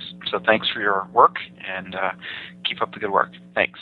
Thank you for the phone call. And actually, it's funny, when you're talking about Teen Titans and missing Donna Troy, I miss Donna Troy too. I also miss characters like Wally West, but it's not in place of the current Titans, because some of these characters, like Cassie as Wonder Girl, I've become so attached to her because of the Jeff Johns run. I think when he revamped the Titans and had her as Wonder Girl, had Bart as Kid Flash, he had Connor as Superboy, we had Tim Drake in there, and Beast Boy, and Starfire, and Cyborg, and Raven. When that whole series kicked off, it had a right mix of the classic Titans characters with the new blood, and I really liked it because those stories harken back to what I loved about the stories you're mentioning with Donna Troy, where they were big, they were epic, and I think Titans is going to head in that direction. It needs to get there, though. And I think bringing in Trigon and stuff like that, those stories have been grabbing me. But I get what you're saying in the sense that it misses... Titans, for me, had a legacy to it. And I think that it needs time to develop that legacy. I can see it getting there. I'm enjoying the book. My favorite team book, when you were mentioning your love for Earth 2, is Earth 2. And I don't know if it's fair to call that a team book, but with just the sheer vast amount of focus on such a variety of different characters, Earth 2 is just that book, for whatever reason, is just grabbing me on all levels with its delivery. I'm a big classic JSA fan, so I'm with you that I don't get the hate, because I think that this has all the right levels of what I think always works for a multiverse storyline. These characters feel new, they feel fresh, but they feel classic too. And there's got to be that balance in there, which is something that's very interesting. Even though they are newer characters, they still have that classic feel to them, which I'm really digging from it. I it's funny you're mentioning the Atom Under the Hood. I wasn't thinking of Ray Palmer being under, I shouldn't say, or Ryan Choi. Great choices, though, and you're right. It would harken back to our discussion where was the belt stolen from one of them, and I think Jim brought that up in one of the discussions, and I thought that was kind of cool. Because I don't remember, I don't think I said that. I think I would remember if I did, but I know that came up in our discussion. I'm almost positive that was Jim. But I don't know. I don't know who's under that hood. And that's fun. That's part of the mystery, and you're right. You're hitting that on all levels. That's something that's really interesting. And when you mentioned the books that you didn't like, Supergirl wasn't really grabbing you, and Teen Titans, that's one of the nice things about having a wide variety of titles with a wide variety of different themes. And I think that's what the New 52 is doing very well. If you aren't digging one or two titles, there's so many other ones to choose from that are different and unique to the ones that you're mentioning that you aren't going to go, okay, I jumped off of Supergirl, to use your example, and I decided to try World's Finest, and you're going to get the same delivery because they are very vastly different books. And I would love to see both Helena and Power Girl be a part of Forever Evil. I don't know with the way the end of the issue was in the most recent World's Finest if that's possible, but we'll wait and see what happens. I don't know what level they're going to go with Forever Evil. The Crime Syndicate, though, they felt majestic, but majestically evil. There was something about that when Ultraman was stepped on the scene and you see the boot. It felt like it was Superman doing it. And I think there's a point to that. And I think their origin seems to be a hybrid of the Cordian version that you mentioned and the classic. Whatever origin they're going with, the right balance is there. They do feel evil. They feel dangerous. Dangerous is a real key because we talked on a recent discussion, so that's the one that's coming up, about how certain characters can get diminished. And I'm talking about villains in particular. After battle after battle after battle with the heroes, unless there's a way to freshen them up and make them believable again as being this dire threat, they lose something. This reintroduction of the Crime Syndicate has really made them feel like a danger because of the fact they're introducing characters like the Butler from over there and showing his role over on this side, and Adam, how the infiltration goes. But then when they show up and how the world has drastically changed, and whether the threat they're holding over there or the bragging they're holding over them is reality or not, with the death of the heroes, it doesn't matter. It's the presentation that right now, these heroes that they're saying are dead are not putting up an opposition. It puts them in a position of power. I really love this story. They're hitting on all thrusters. I was glad to hear you talk about your love for All-Star Western and what's going on with Jonah Hex right now. Gray and Palmiotti remain some of the most underrated writers in comics, I think. They deliver great stories. I love their miniseries. I love them when they're lesser-known characters. I love them when they're more well-known characters. They just seem to, when they write a series, they really get to the core of great character development and know how to put a cast in place. So whether you're dealing with just a single main character like Jonah Hex or not, it's not just about Jonah Hex alone. It's about the world that he's reacting to and what's going on around him. And seeing Jonah through the eyes of the people that are collaborating with him, Arkham in the past and what's going on in the present day with Arkham's family, it's really an interesting approach. And I love this kind of stuff. It's a lot of fun. So thanks for the phone call. You got me excited. That's always a good thing. Hey, Sean and Jim. My name's Joe. I've been listening to you guys for probably like 3-4 years now. My first time calling in and leaving a voicemail. I just really was prompted to call in when I listened to the last podcast and I heard about Sean's mom. I just wanted to call and give my condolences, man. It's a tough thing to lose a parent. I haven't been through it myself. I'm 32. I still luckily have both my parents, and I actually have two of my grandparents still. So I consider myself lucky, but I know a lot of people are going through it. And I just wanted to say sorry for your loss, and hopefully, the kind words of others have helped you along. You guys, excuse me for rambling. I didn't write anything down. I just wanted to kind of come off the cuff and from the heart here. I've been listening. Like I said, I've been listening to your podcast a long time, 3-4 years, and I love it. It gets me through. The positivity and enthusiasm you guys have for comics, DC in particular, and all comics in general, it just really makes my day to listen to your podcast, and it kind of, I don't know how to say it, encourages my love of comics.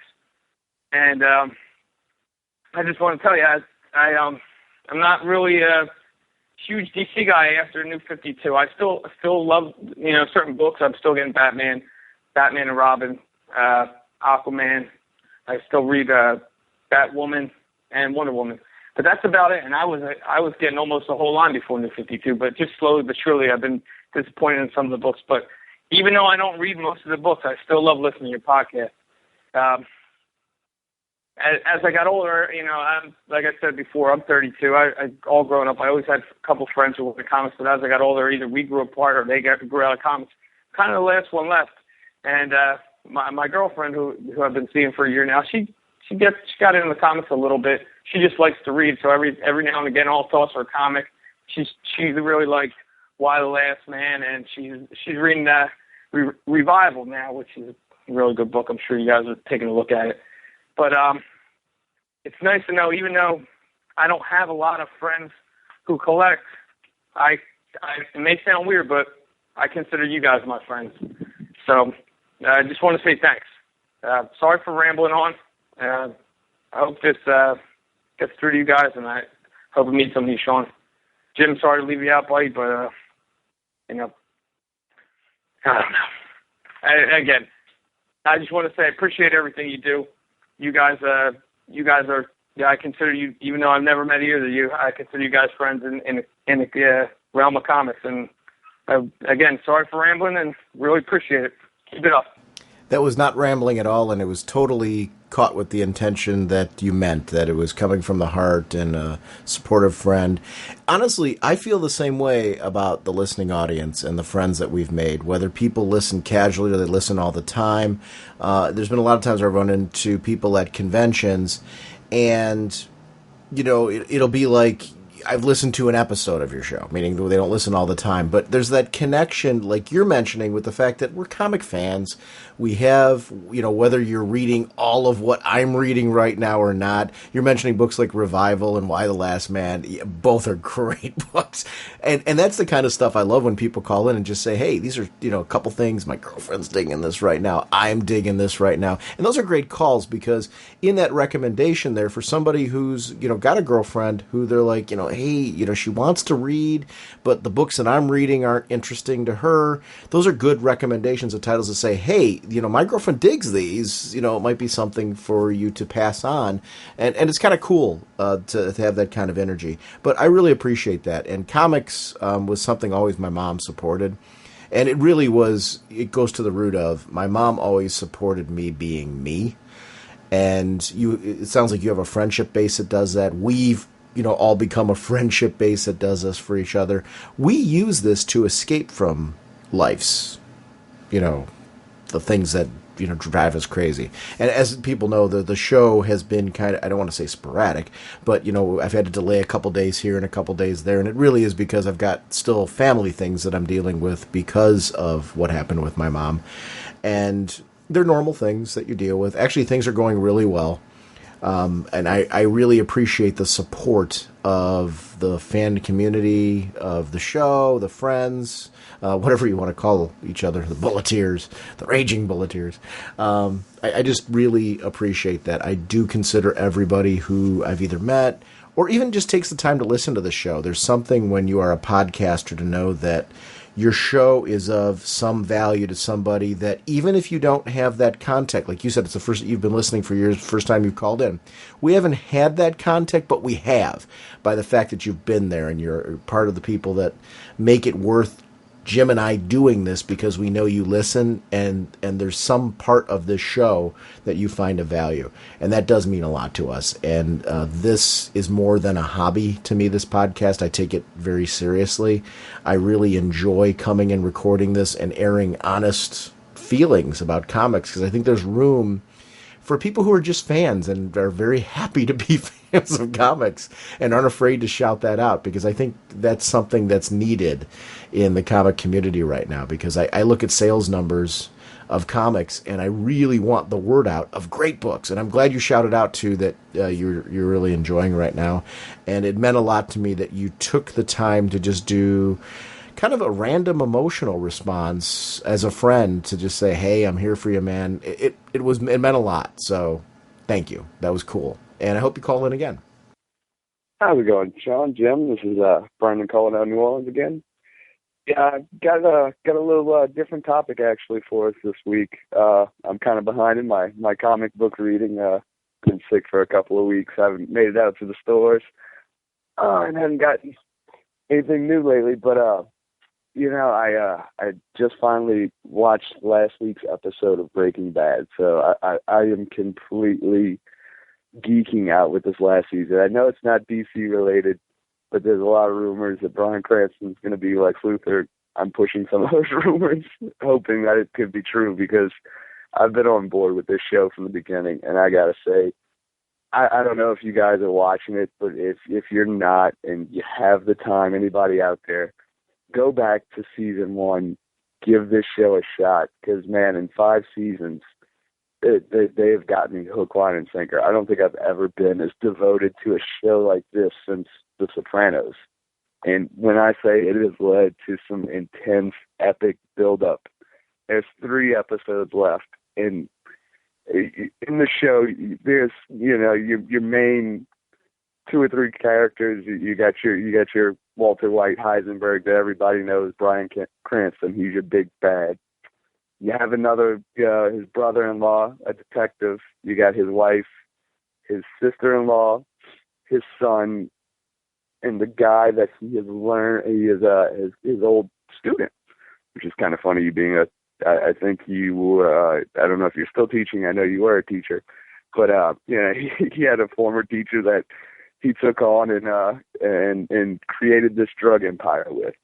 But it became a great show, and the way it's ending now, it's so explosive. In this last episode, I don't think I've ever in my life raved like a show is like a 10. Like this is everybody should see this. But this last episode, my God, it's incredible.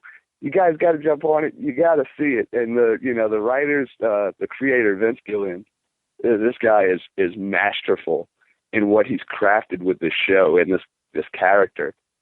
So much so that this whole last season, the show starts off kind of like a Tarantino-esque style. They show you the last 2 minutes of an episode in the very beginning, and then it kind of starts back from the beginning and shows you how it gets there throughout the episode.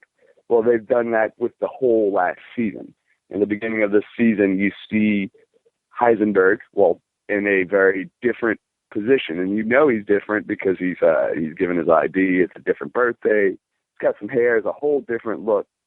And they kind of allude to this future in the beginning of a couple of episodes of this season for the breakdown of what's going to happen. And I know this sounds kind of confusing for anybody out there not watching. For anybody that is, you know exactly where this is going. But basically, I had to call and give my love for this show because of the way he's created this character.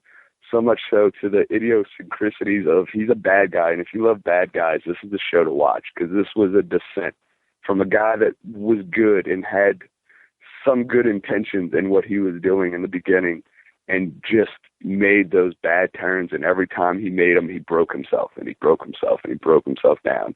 He really broke bad in the show. Unfortunately, he's had to kill people. The writer, he's created this thing where every time he has killed somebody, and it's very unnoticeable to people in the show, he takes on a bit of their persona. There was one guy, he started driving his car, and there's some speculation to what's going to happen in later seasons, because again, with these flashbacks we're getting, he's doing something new, and that could hint into somebody else that's going to die. And anyways, I had to give my love out for the show this week. I haven't gotten to call in because I'm behind on my books, and I got to catch up with this Forever Evil thing. I haven't even gotten to listen to the last episode yet because I don't want to be spoiled. I got to get back in the stores. But anyway, guys, great job with the show. Keep it up. And if you are not watching Breaking Bad, no, it's not comic book related. I know it's not DC related, but it is one of those things that I had to geek out upon because it like I said, that last episode that came on, anybody that's watching the show knows, wow, it's about to get explosive. So anyway, guys, keep up the good work, and I'll call back with some comic talk soon. Actually, I love that our voicemail line is being used as a geek out. I don't mind if it's things. Not don't mind. I encourage actually you to geek out about anything. If you're motivated, use the show as an outlet. I think that's really cool. The recommendation. I love Breaking Bad. So I was smiling from ear to ear as you were ranting and raving. There's actually a couple shows that I've been digging that I want to shout out. We got a Showtime subscription. It was part of a deal that we got with Uverse. And so there's shows on Showtime that I haven't seen. I watched Dexter with friends over at their house, so I've been into Dexter, and Dexter's cool, and I think anybody who watches Dexter knows that it's awesome. But through that subscription, I got into Homeland, and I got caught up on seasons 1 and 2. What an amazing show this is. It's this guy was a prisoner in a war, and he comes back to the United States, and this girl who is a CIA operative is convinced that he's been turned, but none of the evidence, at least for her superiors and for colleagues who she greatly respects, seems to point to that. So it comes through this whole, and she's got her own issues on the side. So it becomes this great, for anybody who liked 24, to me, Homeland is one of those shows you should just watch if you've got a Showtime subscription. It's mind-blowing. Or, if you want to do like an iTunes thing digitally or rent it from a local video store or something like that, it's definitely a show that you should be watching on some level because it's really, really fantastic. And for fans of 24, I'd highly recommend it because it's that kind of fast-paced action, but also there's the twists and turns and swerves of who's a good guy, who's a bad guy, why not. People will pop in on the scene and you don't know who they are or not connected to it. It's really cool. The other one I want to recommend is Ray Donovan. Ray Donovan's a new series that Showtime has just put out, and Liev Schreiber and John Voight. I was trying to think of he was from The Champ, and I was a big fan. I've been a big fan of John Voight, but he was in this, and he plays a dad who's coming out of prison, but he was put there by his son, and his son is Ray Donovan, and he comes back on the scene, and both are involved in shady dealings.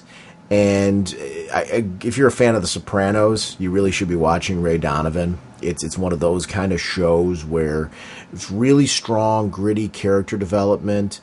Ray's trying to have a normal family life while he's involved in a very dark world. And it's just a really interesting, complex story that revolves around not just Ray, but his brothers and his dad. And everyone has different relationships with Dad coming back on the scene. And Dad knows what Ray did. So that adds a whole other twist in, is Dad out to get revenge? If so, what are his motives? And what is his plan? And it's just really an interesting show, and it's a great series. And it's kind of fun, to talk TV every so often.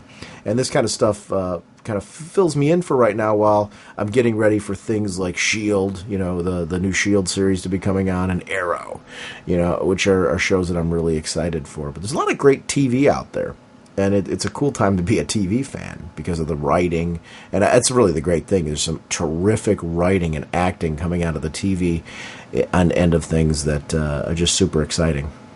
So thanks for calling in for that. It was kind of a nice little tangent. We don't get a chance to talk about that as much.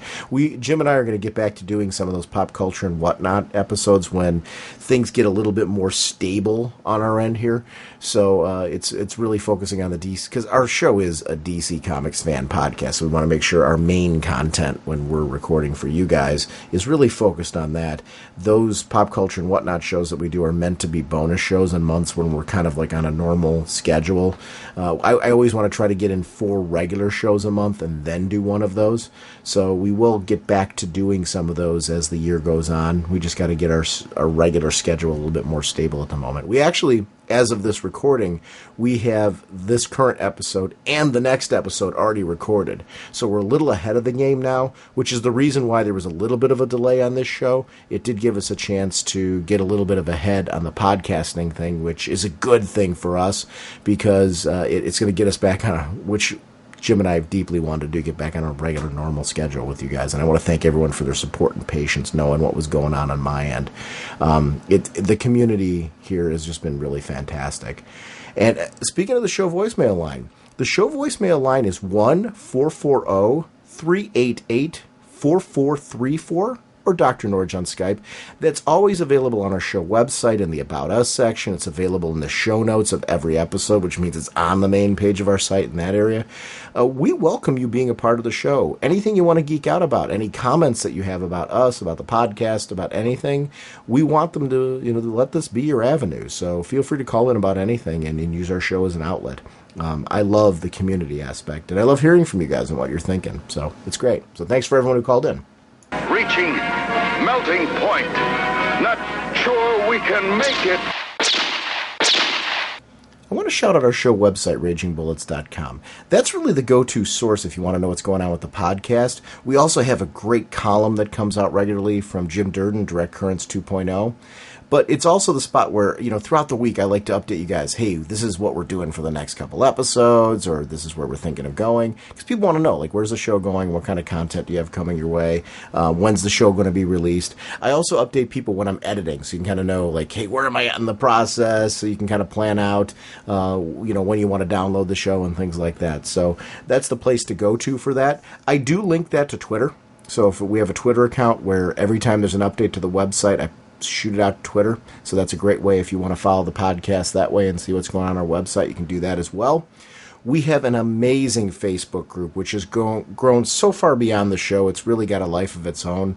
There's an amazing community there. There's a community of podcasters that pop in there, bloggers, and people for creators, and people from all different avenues. The discussion isn't just limited to DC Comics, limited to anything pop culture that people are interested in. I love popping in there now to see what people are chatting about. It's really awesome. So I just want to shout out the amazing community of just really great people there that it's a friendly place to debate. And I love that about the community there. So thank you for everyone who's a part of that and posts regularly. It's so far beyond the podcast now that I'm just really amazed about it. And I just really appreciate the group of people that are there. And we also have a Google Plus page. We have a regular Facebook page for Raging Bullets, which is different than the group. And I just, want to let people know that we are out there in social media and there's ways to find out what's going on with the podcast. And thanks for supporting the show. Once again, sponsoring this episode is dcbservice.com and instocktrades.com. Both of these sites are amazing. They're people that have been supporting just a wide variety of podcasts, and I really appreciate their support of the fandom community. DCBService.com is doing a great deal this month where it's 50% off all new DC trades and hardcovers. That includes the Green Lantern Corps Alpha War. It's Volume 2 of their trade paperback series. And this collects issues 8 to 14 and 0 of the series. And it's regularly $16.99. It's 50% off only $8.49. They are a digital partner, so remember to link your digital accounts.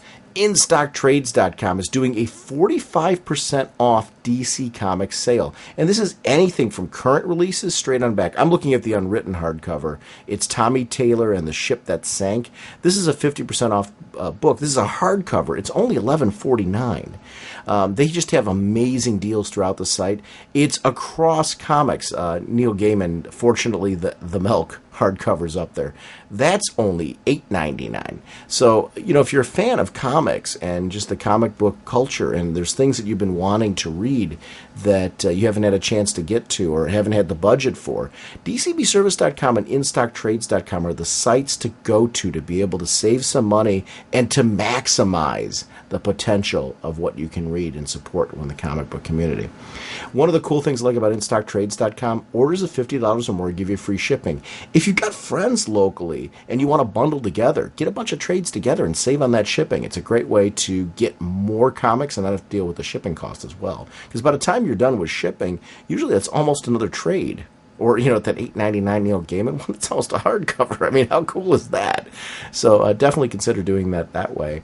And I want to thank DCB Service and InStockTrades.com for continuing to support the show. James, our next episode, we're going to continue talking Evil Month as we talk about the Week 3 comics. Or Week 2 comics, I should say, when I'm jumping ahead. It'll be the second week of comics.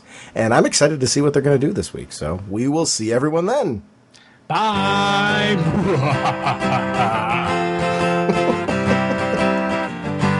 Flying through space and time, 1,000 different lifetimes. Faded for love and flaws and incredibly clear sightlines. Swinging your mace around, such a practical outlook. Helping the JSA and occasionally supporting your own book. Hawkman, Hawkman. Eagle eyes can't see, Hawkman, your plan. And what you do to me, Hawkman.